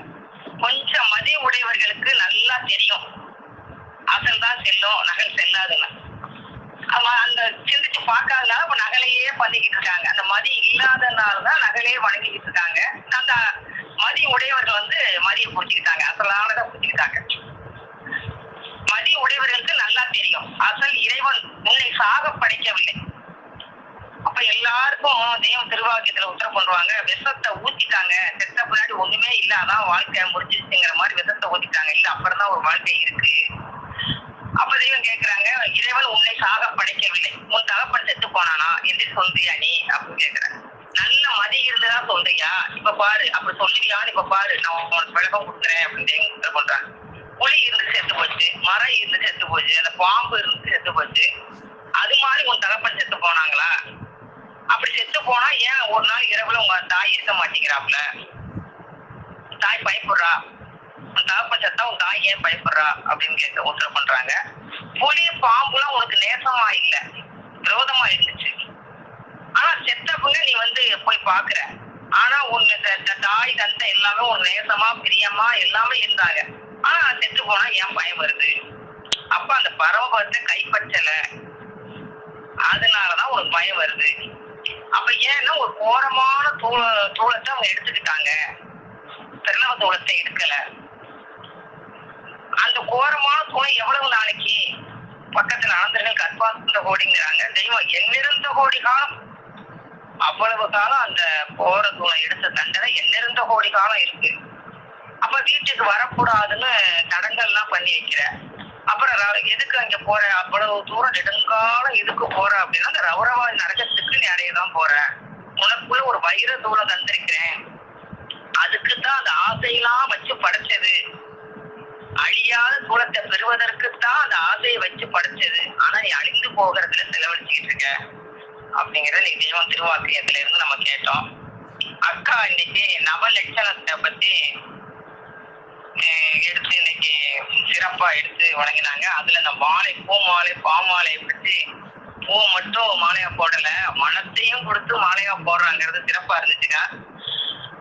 ஆமா, அது உண்மைதான்க்கா. அது பாத்தீங்கன்னா மாலை மாத்திரங்கிறது மாத்திக்கிட்டு மனத்தை மாத்திட்டாதான் வாழவே முடியும். இடத்துல படத்துலயும் இந்த நகலை மாத்திட்டு தெய்வத்து மேல அர்ச்சனை பண்ணாதான் உண்மையான நிஜமான தெய்வத்து மேல போனாதான் அங்கேயும் வாழ முடியும். இகத்திலையும் அந்த மனசை மாத்திக்கிட்டாதான் ஒரு புரிதல் இருந்தா தான் வாழ முடியும். இல்லாட்டி காலத்தோட பிரச்சனை அப்படிதான் வரும். அப்போ அந்த ஜீவனுக்கு மனத்தையும் கொடுத்து அந்த மனத்தையும் மாத்துறது சிறப்பா இருந்துச்சு. அந்த 9 நவ லட்சணம் கிரவணம், கீர்த்தனம், வர்ணம், பாத சேவனம், அர்ச்சித்தல், வந்தனம், தவசம், தோழன், ஆத்ம நிவேதம், இது அனைத்து சேர்ந்துதான் ஃபர்ஸ்டா நம்ம தெய்வத்தை போய் சேரங்கிறத எடுத்து விட்டாங்க. அத வாக்கியத்துல எடுத்து கொடுத்தாங்க. உனக்கு வரும் கொடூர அமளியாகிய யமபடரின் பேராபத்து எம்முடைய ஒரே சொல்லில் பஞ்சு பஞ்சாக போகும் எனில் அது எவ்வளவு அனுபவ ஆட்சியுடைய கணம் பொருந்திய மகா வலிமையுடைய கண்ணியமான வார்த்தையாக இருக்க வேண்டும் என்று நீ நினைத்து பார்த்ததுண்டா? அது சொல்லுங்க, தெய்வத்துடைய வார்த்தையினே நினையாத. நான் சொல்றத வார்த்தையும் நினையாத. பிரசங்கம் வார்த்தையா நீ பேசுவ, நான் உன் தலைக்கே பேசுறேன். உன் நடுவீட்டுல இருந்து பாட்டம் கூட்டம் திட்டுவாங்க பத்தியா, அப்படி என்னை அதிகமா நினைக்காத. உன் அடுக்குப்பான் அடிப்பான் இருக்கிற முதல் நினை, அதுவே உன் தலையை படுக்க செய்யும் அப்படின்னு உத்தரவு பண்றாங்க 1 வாக்கியத்துல. அப்ப சொல்வாக்கே செல்வாக்கு. இந்த உலகத்துக்கு அந்த வாக்கு இல்ல. அந்த செல்லக்கூடிய வாக்கு எமன்ட்டு செல்லும். அதான் பஞ்சு பஞ்சா ஆக்குறாங்க தெய்வம். ஒரே சொல்ல பஞ்சு பஞ்சா ஆக்குறாங்க. எமன் எப்படில 1000 மைலுக்கு அப்பா இருந்தாலும் என் போகாதே அப்படின்னு நான் ஆர்டர் போட்டேன்னா அங்க வரமாட்டாங்க அப்படின்னு உத்தரவு பண்றாங்க. அந்த கணம் எப்படி பொருந்துங்கிறதுக்கு மனம் கணம், அந்த மனசுல கூட மனசுலே கோயில் கட்டினாங்கன்னு அக்கா எடுத்து கொடுத்தாங்க. மனசுலயும் கோயில் கட்டுறோம், மனசுலயும் தீங்கோன்னு நினைக்கிறோம். அதை அந்த பாவத்தையும் அடியோட பேசு இருக்கணுங்கிறதையும் தெய்வம் வேண்ட வச்சிருக்காங்க அவங்க பாடலே சொல்லி. அதுல மனம் பூத்துருக்கணும், பூத்துதான் அதுல கட்ட முடியும். எத்தனை வருஷம் செங்கல் வச்சு அந்த மனசுலயே கட்டுறாரு. அது மாதிரி உள்ளம் பெருங்கோயில் ஊனுடம்பு ஆலயம். அப்ப உள்ளத்துலதான் கட்டணும். தெய்வத்தை எங்க கட்ட முடியும்? அங்க ஒரு வீட்டுலதான் கட்டணும். அந்த வீட்டு ரத்னமாலே அனந்தங்கோடி குவியல். அப்ப அங்கேதான் கட்ட முடியும். அதுக்கு குருமணி மாலையில தெய்வம் கொடுக்குறாங்க. மனம் பூத்ததிருமே நீ மாடி பூத்து ஒளிர்நாவும் வள்ளாய் வள்ளாய் கணம் பூத்ததௌகீதும் கரி பூத்து ஜூதும் நடை காமீர் காமீர் தனம் பூத்த பெரும் பொறுமை பூத்த அன்சாரி மாறும் பூத்த இரும் பூத்தே பூத்தொழிரும் எங்கள் மதீன தரவ இருளாள் போற்றி. அந்த சிரசுல சிரவணக்கம். அப்ப இருத்தாளுங்கிறது சிரவணக்கம். அந்த தாளை நம்ம மாட்டி வச்சுக்கிட்டா சிரசுல நம்மளும் தெளித்தோட போய் சேரலாம். இதம் பூத்தலாசமுடன் இரமகிதமும் பூத்த எங்கள் இரகோ பதம் பூத்தருங்குரசி குலம் பூத்த யானூரி அது பூத்தரும் வேளவே நீதம் பூத்த வரியை நெறி நித்திய வழியும் பூத்த நீத வேதா ஆதம் பூத்த என்பவத்தை அடியோடு பேட்டில் நாளாளும் தேவே.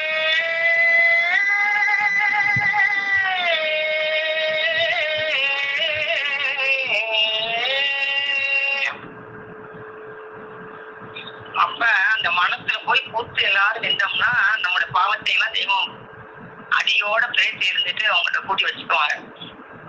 அந்த கனமான வார்த்தை கண்ணியம், கண்ணியமான வார்த்தையாக இருக்க வேண்டும் என்று நினைத்து பார்த்ததுண்டா?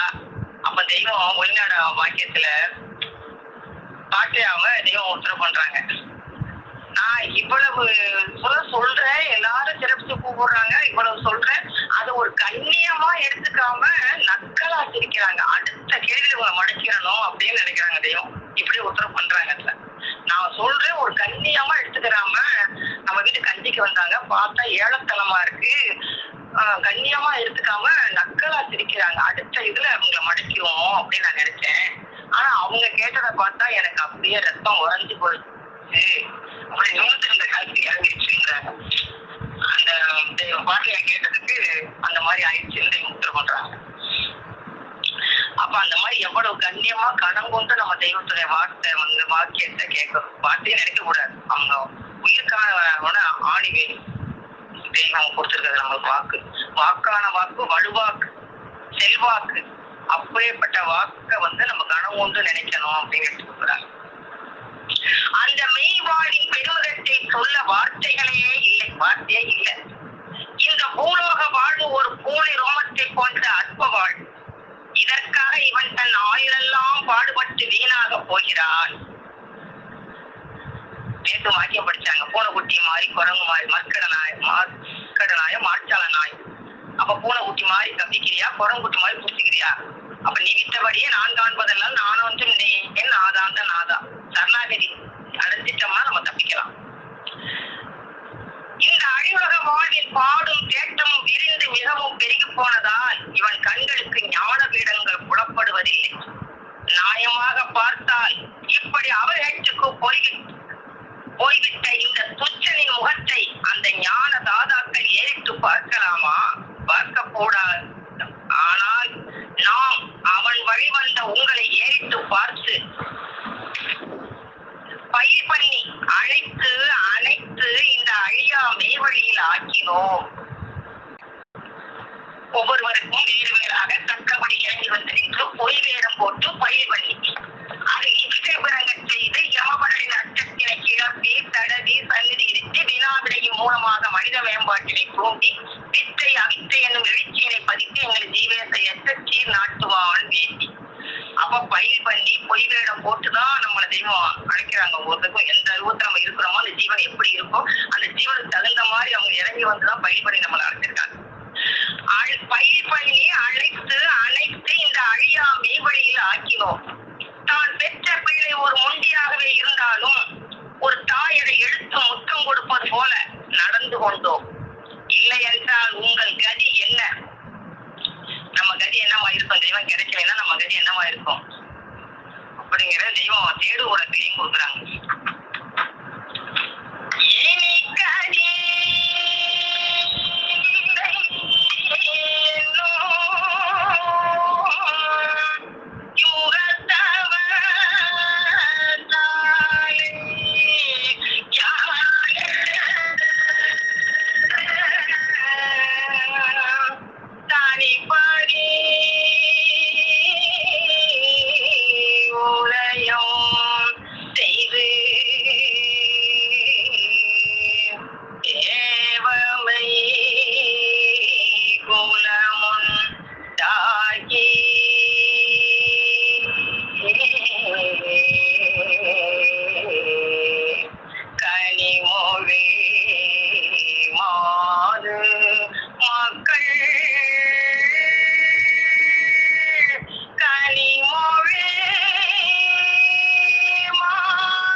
உத்தரவு பண்ணாங்க, நான் பாக்குற சொல்லுன்னே நினைக்காத, வார்த்தையை நினைக்காத, கடன் கொண்டு போற.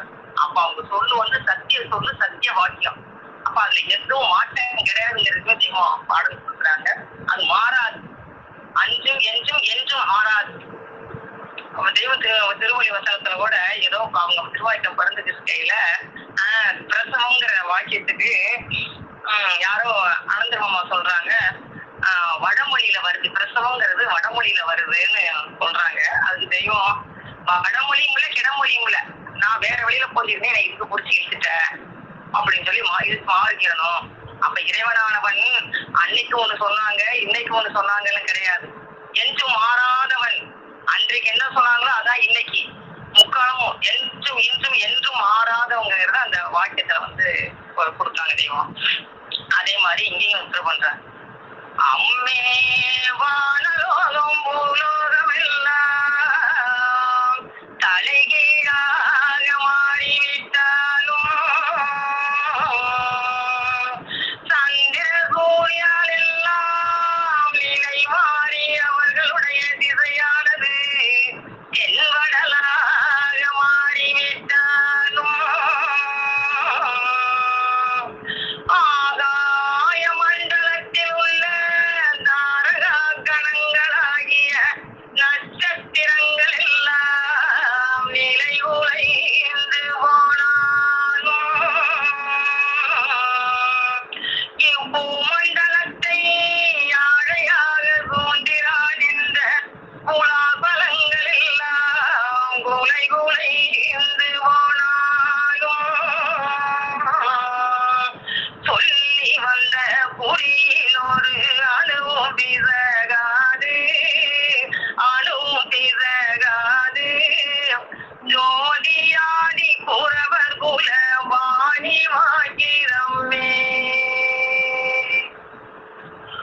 சொல்லி வந்த குறியில ஒரு அனுபவம் பிசகாத வாக்கு, பாடி வாக்கு அப்படியே கொடுத்தாங்க தெய்வத்துல. அப்புறம் அக்கா சென்னி 10ல சென்னியில தான் அள்ளி ஏயவன் தாளந்தன் சென்னியில் எள்ளளவும் இடையும் விடாதவன். அப்ப சென்னியில வந்து தெய்வம் நம்மளை எல்லளவும் விடாம நம்மளும் அவங்க தெய்வம் நம்மளை வச்சிருக்காங்க, நம்மளும் அவங்களை பிடிச்சு போனோம்னா விட மாட்டாங்கிறதே அழகில்லாத பாடலும் பள்ளியையும் அந்த பாடல் எடுத்து கொடுத்தாங்க தோத்திர பாடல்ல. அதுல சென்னி 10ங்கிறதே பாடல் கொடுத்துருக்காங்க. சென்னி 10 அப்படின்னு சித்தமே புகுந்தம்மையாட்கொண்டு தீவினை கெடு துயலாம் பத்தி தந்துதன் பொற்கழற்கனே பன்மல கொய்து தேற்றலும் முத்தி தந்திட ஊனதுக்கும் அப்புறத்தமை வைத்திடும் அத்தன் மாமலர் தேவடி கண்ணம் தென்னை மண்ணி மலருமே. அந்த பூ அச்சனை எல்லாமே தென்னியில தான் மலர வைக்கணும். நீ பூ மாலையா வாங்கி அரிச்சிட்டாலும் அர்ச்சனை தான், பாமாலையா அரிச்சிட்டாலும் அர்ச்சனை தான், கண்ணீர் விட்டாலும் அர்ச்சனை தான். தெய்வத்தை அழுகையோ தொழுகையோ இறக்கத்தை பெற்றுக்கணும், அவங்க அன்பை பெற்றுக்கணும். என் நினைவு பார்க்க நீ பிரகாசமா இருக்கணும், என் திருக்கண் பார்க்க நீ அழகுடையவளா இருக்கணும் அப்படின்னு தெய்வம் உத்தரவு பண்றாங்க. பிறவி என்னுமே கடலை நீந்த தன் பேரருள் தந்தருளினாய் அறவை எந்தடியார்கள் தங்கள் அருள் குழாமுக விட்டுனல் உறவு செய்தனை உய்ய கொண்ட பிராண்டன் உண்மை பெருங்கமாம் திறமை காட்டிய தேவடி கண்ணம் தென்னை மண்ணே திகழுமே. அந்த பிறவி அந்த கடலை நீந்தறதுக்குன்னா அவங்களுடைய இரக்கம் வேறு அருள் வேணும். அதுதான் யமன்கிறதுக்கே தெய்வம் நிறைய யமன்கிறது, யமன் கூத்துவன் நடுவன் நிறைய நாம கொடுத்துருக்காங்க.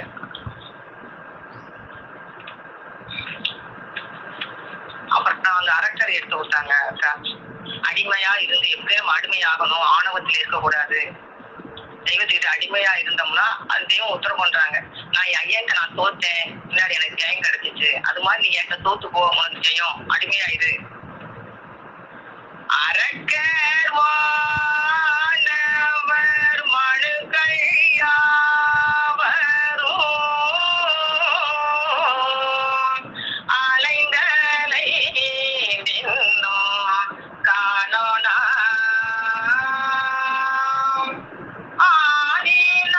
ஆதிநாயக தேவதேவனை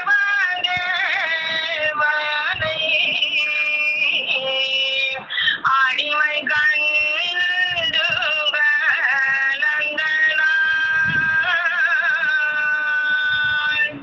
நிறுத்தியே ஒரு கால் கொண்ட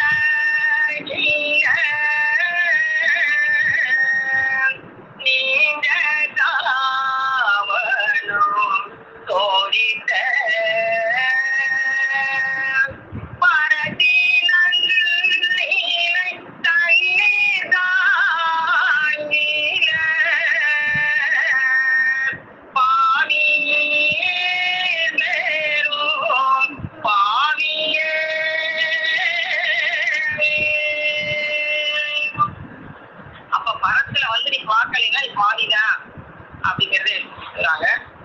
பழக்கத்துலதான் வரணும். தெய்வத்தை போய் நம்ம பழகிதான் வரணும், படிச்சு வரதுல. இந்த கடையில சாமான பழகி எடுக்கிறதுக்கும் எழுத்தா படிச்சு எழுதுறவங்களுக்கும் வித்தியாசம் இருக்கு. அப்ப பழகிதான் வரணும். தெய்வம் உத்தரவு பண்ணலாம், நான் பழகிதான் வந்தேன், படிச்சு வரல. இங்கிலீஷ்ல கோர்ட்ல வைங்க, இந்த பொய் சாமியார் எல்லாம் இருக்கிறதுக்கு தெய்வம் உத்தரவு பண்ணுவாங்க. எனக்கு ஒரு சர்வீஸ் பெற்ற வேலை கொடுங்க, நானாவது அதை பாக்குறேன் அப்படின்னு சொன்னேன். நான் இங்கிலீஷ் படிக்கணுமா, நான் தான் போய் இங்கிலீஷ் வேற படிக்கணும் அப்படின்னு உத்தரவு பண்ணுவாங்க. அது மாதிரி பழக்கத்துல தெய்வம் பழகி வந்தாங்களே தவிர படிச்சு வரலைங்கிறத உத்தரவு பண்றாங்க. அதுக்கு திருமஞான விஸ்வ திருமொழி வசனத்துல பக்கம் 15 நாம் எல்லோரும் சர்க்கஸ் பார்த்திருக்கிறோம். அங்கு ஒரு கம்பியின் மேல் ஒருவன் ஏறி தலைகீழாய் தொங்கி சுற்றி பலார் என்று தரைமேல் பாய்கிறானே, இதை ஒரு நாள் பழக்கத்தில் நாம் செய்ய முடியுமா? முந்தி பல நாள் பழகிய பழகிறதால் அல்லவா அவனால் இதை செய்ய முடிகிறது. அவனைக்கான நாம் பலசாலியாக புத்திசாலியாக இருக்கலாம், ஆனால் நம்மால் அவன் செய்வதை செய்ய முடியாது. அதே போல இந்த மெய்ஞானம் பழகுவதற்கு கஷ்டமானதா? அவன் வெளி ஆகாயத்தில் பாயும் போது எவ்வளவு ஆபத்து இருக்கிறது. பழகினவனும் சில சமயங்களில் ஆபத்தில் மாட்டிக்கொள்கிறானே. இந்த மெய்ஞானம் அப்படியானதா? இல்லையே. யாதொரு தீங்கும் அணுகாமல் ரட்சிப்பை அறக்க அல்லவோ இந்த அருட்கரை ஏற்ற செயல் கச்சையற்றி நிற்கிறது. சுத்த நிற்குணமான சுகவாரி கண்ணிலே ஒரு தொட்டாயினும் தொட்டவே நல்லவர்கள் நல்லவர்கள் நல்லவர்கள். அந்த நல்லோர்களின் கூட்டத்தில் நாமும் அவர்களை போல் நல்லவர்கள் என்று சொல்லப் பெறுகிற யோக்கியர்களாக ஆவோமா என்று பாடியுள்ளார்களே. ஒரு சொட்டாயிலும் தொட்டவர்க்கே இந்த பதவி என்றால் முழுவதும் அந்த வான் செல்வ சுகவாரியில் ஆழ்ந்திருப்பவர்களுக்கு எந்த பதவி கிட்டும் என்று நினைத்து பாருங்கள். தெய்வம் அந்த பன்னாடி சாதியில தெய்வம் உத்தரவு பண்ணுவாங்க. வீட்டுக்கு வெள்ளாளங்களான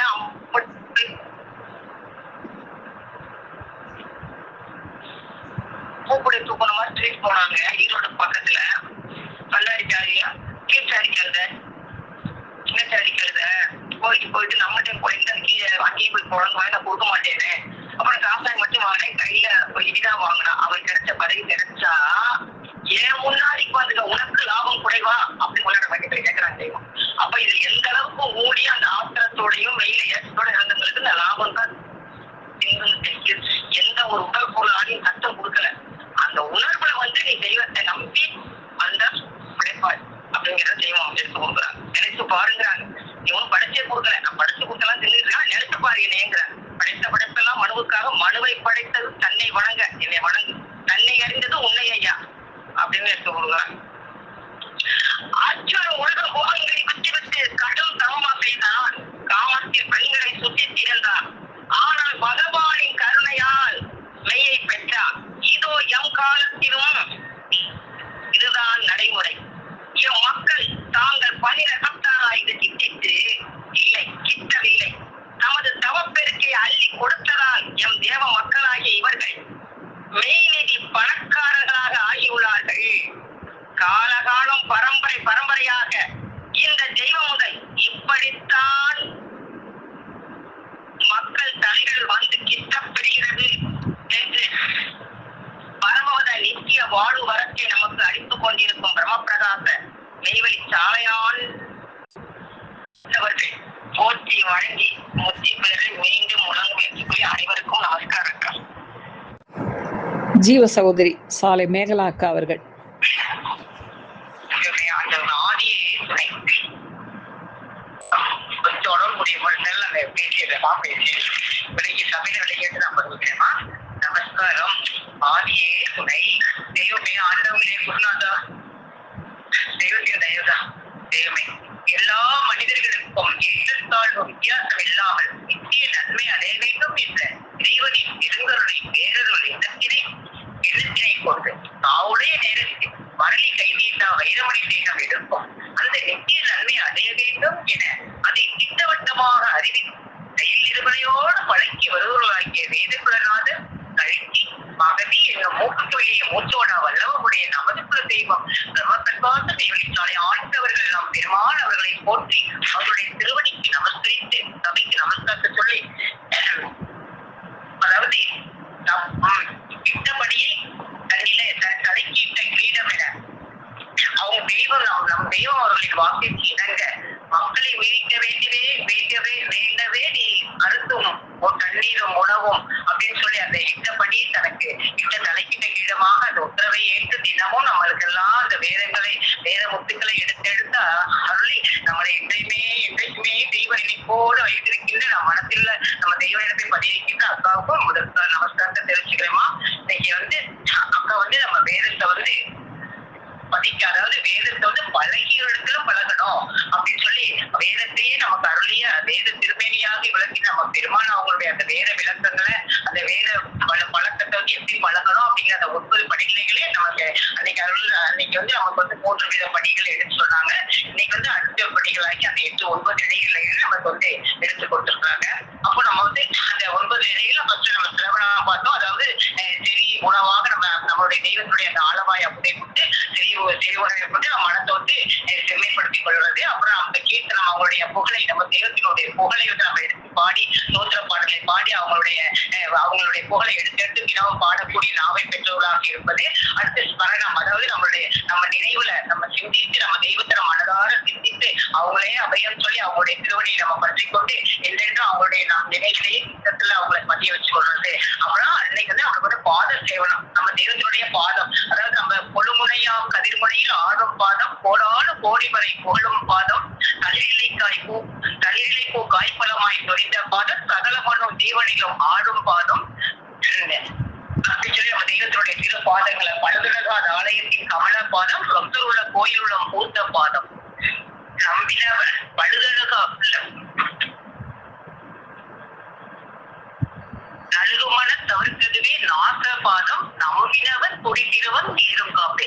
அப்ப நம்ம தெய்வத்தினுடைய அந்த திருவடி, அந்த பாதம், அந்த திருப்பாதத்தை, அதாவது கட்டத்தினால் ஆய பயனின்கொள் நான் வாழறிவன் நற்றால் தொழார். அதாவது அந்த திருப்பாதத்தை, அந்த நற்றால் பாதத்தை எங்கிருக்கிறது நம்மளுடைய மனமாகி, அதாவது மக்களின் மனமாகி அந்த இதயத்துல இருக்குது. அந்த திருவடி பாதத்தை தொழுகிறது தான் நமக்கு அந்த பாத சேவனம், அந்த நாத ஒளிய கேட்கறதுதான் நம்மளுடைய அந்த மனித பிறகு எடுத்ததனுடைய கடமை. அப்ப அந்த திருப்பாதத்தினுடைய அவங்களுடைய சேவடியை வணங்கி நிரந்தரம் அந்த திருப்பாதத்தை வணங்க கூடிய பாத சேவனர்களாக நம்மளாம் அந்த பாத்தை தேய்கக்கூடியவர்களாக இருக்கணும் அப்படின்னு சொன்னாங்க. அடுத்து 5வது படி வந்து அர்ச்சனை. நம்ம வந்து அர்ச்சனை தெய்வத்தை மனம் உருகி மனம் கசிந்து நம்ம தெய்வத்துல மனத்தால அர்ப்பணம் செய்யறது. இப்ப அந்த ஆண்டாள், அந்த சூடி கொடுத்த சொல்லக்கூடிய ஆண்டாள் கதை சொன்னாங்க. கார்த்தத பூசுவார்த்தரை மனத்திலேயே அவங்க தெய்வத்துக்கு அந்த சிவபெருமானுக்கு ஆலயம் கட்டினாங்க அந்த கதை. அப்ப நம்ம தெய்வத்துல வந்து மனதால நினைச்சா போதும், நம்ம அற்புதமா வணங்கினாலே, நம்ம அன்பால நம்ம அர்ச்சனை செய்தாலே, அந்த பூமாலையாகிய பாமாலையால அவங்களுடைய அந்த தோற்ற பாடலை நம்ம வணங்கி நம்ம அர்ச்சனை செய்தாலே போதும், நம்மளுடைய இறைவனுடைய திருவடியை நம்ம அடையலாம். அடுத்து 6வது படியாக வந்தனம், வணக்கம். அப்புறம் நம்ம தெய்வம் வந்து நமக்கு வந்து ஒவ்வொரு நிலையில, அதாவது ஒரு நிமிஷம் கூட நம்மளுடைய மனம் வந்து சிதறவடைய கூடாது.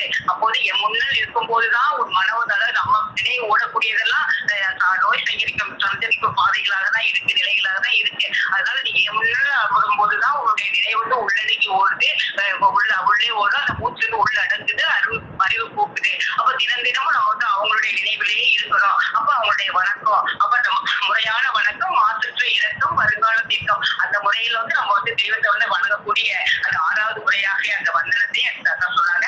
அப்புறம் 5 உறுப்புகளாக, அதாவது கை கால் திறம் இவற்றிலோடு மனம் சித்தி புத்தி ஆகியவற்றை கொண்டு நம்ம சாஸ்தாங்கமாக இறைவனை விழுந்து அவங்களுடைய திருவடியில் விழுந்து நம்ம நமஸ்கரிக்க வேண்டும். அதுதான் நம்ம தெய்வத்தை வணக்கம் பண்றது. அடுத்தது நம்ம சாஸ்திரம், அதாவது அடிமை, நம்ம தெய்வத்துக்கு அடிமை. நம்ம ஜீவாத்மாவை நாம் வந்து நம்ம பரமாத்மா நமக்குள்ளதான் இருக்குது. நாம வந்து அந்த பரமாத்மா திருவுருவம் தாங்கி வந்து தொட்டு காட்டிக்கும் போது நம்ம வந்து அந்த பரமாத்மா நிலையை நம்ம உணர முடியும், அதை அடைய முடியும். அதை தொட்டு காட்டும் போது மட்டும்தான் அடைய முடியும். அப்ப நம்ம தெய்வத்துக்கு வந்து நம்ம அடிமையாக, அவங்க எந்த பணியை நம்ம தலைக்கிட்ட இடமாக செய்யக்கூடியவர்களாக இருந்து அவங்களுக்கு அடிமையாக அந்த திருவடியாய காணக்கூடிய நம்மளுக்கு அந்த வாக்கியம் கிடைத்து நம்ம தெய்வத்தினுடைய அந்த கோடிக்குரிய பிரகாரத்தை நம்ம இதயாசத்தை சந்திக்கக்கூடியவர்களாக நம்ம அந்த வசந்த காலத்தில் நம்ம தெய்வ காலத்துல இருக்கிறோம். அப்ப நம்ம வந்து அவங்களுடைய உத்தரவுக்கு படித்து அவங்களுடைய கை வாளாக அல்லாத இருந்தாலும் உடனே பாயணும், எட்டிக்காயா இருந்தாலும் கணக்கு மடக்குன்னு தட்டி சாப்பிடணும். அப்ப அவங்களுடைய உத்தரவு தான் நம்மளுடைய இந்தியாக வரணும். அப்படிப்பட்ட அடிமைகளாக நம்ம தெய்வத்திட்ட இருந்து நம்ம அவங்க உத்தரவிலேயே நடக்கக்கூடிய அடிமைகளாக இருக்கணும். அடுத்து வந்து தாக்கியம். அப்ப இறைவனுடைய தோழனாக நம்ம தெய்வம் தான் நம்மளுக்கு தாயாக, தந்தையாக, தோழனாக நமக்கு இருந்து நம்ம எல்லாம் காக்கக்கூடிய பெருமானாக இருக்கிறாங்க. உடுக்கை இருந்தவன் கை வந்து எப்படி அந்த நேரத்துல சரியான நேரத்துல உதவுதோ அது போல ஆண்கள் இடுக்கல் வருவதாக நட்போ. அப்ப நம்மளுக்கு இருக்கனாகி அந்த கடைசி இறுதி நாள்ல வரக்கூடிய அந்த மரணம் என்கிற அந்த எவ்வளவை நம்ம நினைக்கக்கூடிய பெருமானாக அந்த எவநிலையை வந்து நம்மள எல்லாம் அவருடைய கையை தட்டி விட்டு காக்கக்கூடிய பெருமானாக நம்ம பெருமாள் இருக்கிறாங்க. அப்போ நம்ம வந்து பல்லாயிரக்கணக்கான மக்கள், 69 ஜாதிகள் அடங்கிய பல்லாயிரக்கணக்கான மக்கள் இன்னைக்கு நம்ம ஆண் பெண் அனைவருமே நம்ம தெய்வத்துடைய பிள்ளைகளாக நமக்கு தெய்வம் ஏற்றுக்கொண்டு இருக்கிறாங்க. வந்த செம்மல்லாம் அவங்க காலத்துல சேர்ந்தவங்களாம் 1, 2, 5, 7 இப்படி முறையானதாக இருந்தது. ஆனா நம்ம தெய்வம் தான் நம்மளுடைய பல்லாயிரக்கணக்கான மக்கள் அவங்களுடைய அந்த திருவாய் அமிர்தத்தை பருகக்கூடிய மக்களாக, அவங்களுடைய அந்த உத்தரவுக்கு இணங்கி நடக்கிற மக்களாக இன்னைக்கு எல்லா மக்களும் இருக்கிறாங்க. இருந்தாலும் நம்ம தெய்வம் தென்னங்க பேராசை வாரியா என்பதற்கு இணங்க இன்னமுமே அந்த மீட்பு செயல நம்ம தெய்வம் இருந்து பல்லாயிரக்கணக்கான மக்களுக்கும் அந்த அருளமுறை பெற்று அவங்களும் எல்லோரும் அந்த பேருந்து வாழணும் அப்படிங்கிற தன்மை உள்ளமாக நம்ம செய்ய அந்த திருத்த செயலை நம்ம தெய்வம் இன்னமும் செய்து கொண்டே இருக்கிறாங்க. பல்லாயிரக்கணக்கான பேர் பெற்றிருக்கிறாங்க. இன்னமும் பெற வேண்டியெல்லாம் பெற்றுக் கொள்ளுமோ அப்படின்னு சொல்லி நம்ம தெய்வம் இந்த திருக்குறள் கொடுத்து அழைத்து கொண்டே இருக்க போறாங்க. அப்ப நாமும் நம்மளுடைய தெய்வம் அந்த நம்ம அதாவது கண்ணிலிருந்து உஜாரா எனினும் அந்த கை எப்படி கண்ணில் பற்றுமோ அதே போல அந்த இனிய நாக்கானது அந்த பல்லை கடிக்கக்கூடியதாக இருக்குமோ அப்படியெல்லாம் இருந்தாலும் நம்ம நம்ம தெய்வத்தோடைய அங்கமாக நம்ம இருக்கும்போது அந்த பிறவியில் எந்த துன்பமும் நம்மளுக்கு நெருங்காம இருக்கிற மாதிரி நம்மளுக்கு தாயாக இருந்து தந்தையாக இருந்து தோழனாக இருந்து காக்கக்கூடிய பெருமானாக நம்ம பெருமாள் இருக்கிறாங்க. அது மாதிரி நம்ம தெய்வத்தோட நம்ம இணங்கி அவங்களுடைய உத்தரவுக்கு கட்டுப்பட்டு இருக்கக்கூடிய மக்களாக நம்ம இருக்கணும். அப்படி நம்ம இருக்கும்போது நம்ம தெய்வம் நம்மளே அவங்களுடைய திருவடியை சேர்த்துக்கொண்டு நம்மளை அவங்களுடைய பிள்ளைகளாக நம்ம எடுத்துக்கொள்றாங்க. அப்போ நம்ம ஆத்மா அப்படி ஏற்றுக்கொள்ளோட நம்ம ஆத்ம நிவேதனம் அப்ப தன்னை முற்றிலுமாக சரணாகதியான நம்ம தெய்வத்திட்ட சரணாகதி அடைஞ்சிடணும். அப்போ இந்த ஆவி எனக்கில்லை உனக்கே உனக்கென உடல் பொருள் ஆவி எல்லாத்தையும் தத்தம் செய்து நம்ம தெய்வம் அவங்களே நம்மளுக்கு போதும், அவங்க என்ன வந்தாலும் என்ன போனாலும் என்ன அப்படின்னு நம்ம பெருமீதியா அறியக்கூடிய பெருமாள் நம்மகிட்ட இருக்கிறாங்க அப்படிங்கிற அந்த ஒரே எண்ணத்தோட முழு மனதோடு நம்ம சரணாகதி அடைஞ்சு நம்ம தெய்வத்தோட திருவடி அடையணும் அப்படிங்கிற அந்த 9 படிநிலைகளை அப்பா மிகவும் அழகாக எடுத்து சொன்னாங்க. இதெல்லாம் எதுக்காக நம்ம தெய்வம் இவ்வளவு நம்மளுக்கு எடுத்து அந்த வேத விளக்கங்களை அந்த வேத படிகளை எல்லாம் படிநிலைகளை எல்லாம் வேத விளக்கங்களாக நமக்கு எடுத்து கொடுக்குறாங்க. நம்ம அனைவருமே அந்த பரவப்பத்தை அடையணும், எல்லோருமே அந்த பேரின்பம் அடையணும் அப்படிங்கிறத நம்ம பெருமாள் அவங்களுடைய திருவுள்ளமாக இருக்குது. அதுக்காக நமக்கு இத்தனை படிநிலைகளையும் நமக்கெல்லாம் அந்த சிறு உணவை தினமும் அளித்து நம்மளெல்லாம் கீர்த்தனை பாட வைத்து நம்மளெல்லாம் நம்ம தெய்வத்தை மனதார சிந்திக்க வைத்து அவங்களுடைய திருவடி நிலையை நாம் அடைய வைத்து நம்மளெல்லாம் அந்த உள்ள முறையை கசிந்து அத்தனை படக்கூடிய மக்களாக நம்மளெல்லாம் பாதித்து தினமும் அவங்களுக்கு நம்ம வணக்கம் செய்ய தினமும் அவங்களை நம்ம வணக்கம் செய்யற அந்த வணக்க முறையெல்லாம் எடுத்து வைத்து நம்ம அனைவரையும் அவங்களுடைய அடிமைகளாக அவங்களெல்லாம் கண்டு தரிசிக்கக்கூடிய அடிமைகளாக ஆக்கி வைத்து நம்மளெல்லாம் தோழனாக இருந்து நம்ம எல்லாம் காக்கக்கூடிய பெருமானாக இருக்கக்கூடிய நம்ம பெருமான அவங்கள்ட்ட அவங்களுடைய திருவடியே தரணும் அப்படின்னு நம்மளெல்லாம் ஆகக்கூடிய அந்த ஆத்ம நிவேதனம் செய்யக்கூடிய மக்களாக நம்ம தினமும் தெய்வம் ஆக்கி வைக்கிறாங்க. அப்போ நம்ம தெய்வம் நம்மளை எல்லாம் அந்த இருள் அந்த இடை நாள்ல அதாவது 3 பேர் நாள் வருது மோனம் துளாவிடுங்கோ இந்த உலகமே கண்டிராத ஒரு காரியம் வரப்போகுது. அதுல இருந்து என் மக்கள் அனைவருமே கடைத்தேற வேண்டும் என்பதுதான் என்னுடைய கடைத்தேற வேண்டும், அதற்காக தான் என்னுடைய இவ்வளவு பாடும் அப்படின்னு சொல்லி நம்ம பெருமான் நம்ம தன்னையில கொண்ட தாயினும் மிக்கான் தன்னை உள்ள நம்ம பெருமான் நம்மளெல்லாம் அந்த இறுதி நாள்ல நம்மளை காப்பதற்காகத்தான் இவ்வளவு பாடும் இவ்வளவு வேத விளக்கங்களை நமக்கு ஒவ்வொரு படிநிலைகளாக எடுத்து அதற்குரிய மக்களையும் நமக்காக அனுப்பி வைத்து நாம் பெருமான் அந்த இறுதி நாள்ல நம்ம பார்க்கக்கூடிய அந்த யமநிலையில் அந்த இடர் நாளில் நம்மளா கடைத்தேறணும் அப்படிங்கிற அந்த அன்புள்ள கொண்டு நம்மளெல்லாம் அழைத்து தினமும் நம்மளுக்கு அந்த அளவை அப்படியே அழிக்கொண்டே இருக்கிறாங்க. நாமும் தினமும் வருகி அந்த இறுதி நாளில் நம்ம கடைத்தேறணும், நம்ம அதுல இருந்து மீட்பி நம்ம தெய்வத்தை திருவடி அடைஞ்சு அதுல இருந்து மீட்படையணும் அப்படிங்கிறத நான் விளங்கி கொண்டேமா. நமஸ்காரமா. தெய்வ திருவாக்கியங்களால் சபையை அலங்கரித்த ஜீவ சகோதர சகோதரிகள் அனைவருக்கும் எனது அன்பான நன்றி கலந்த நமஸ்காரம்.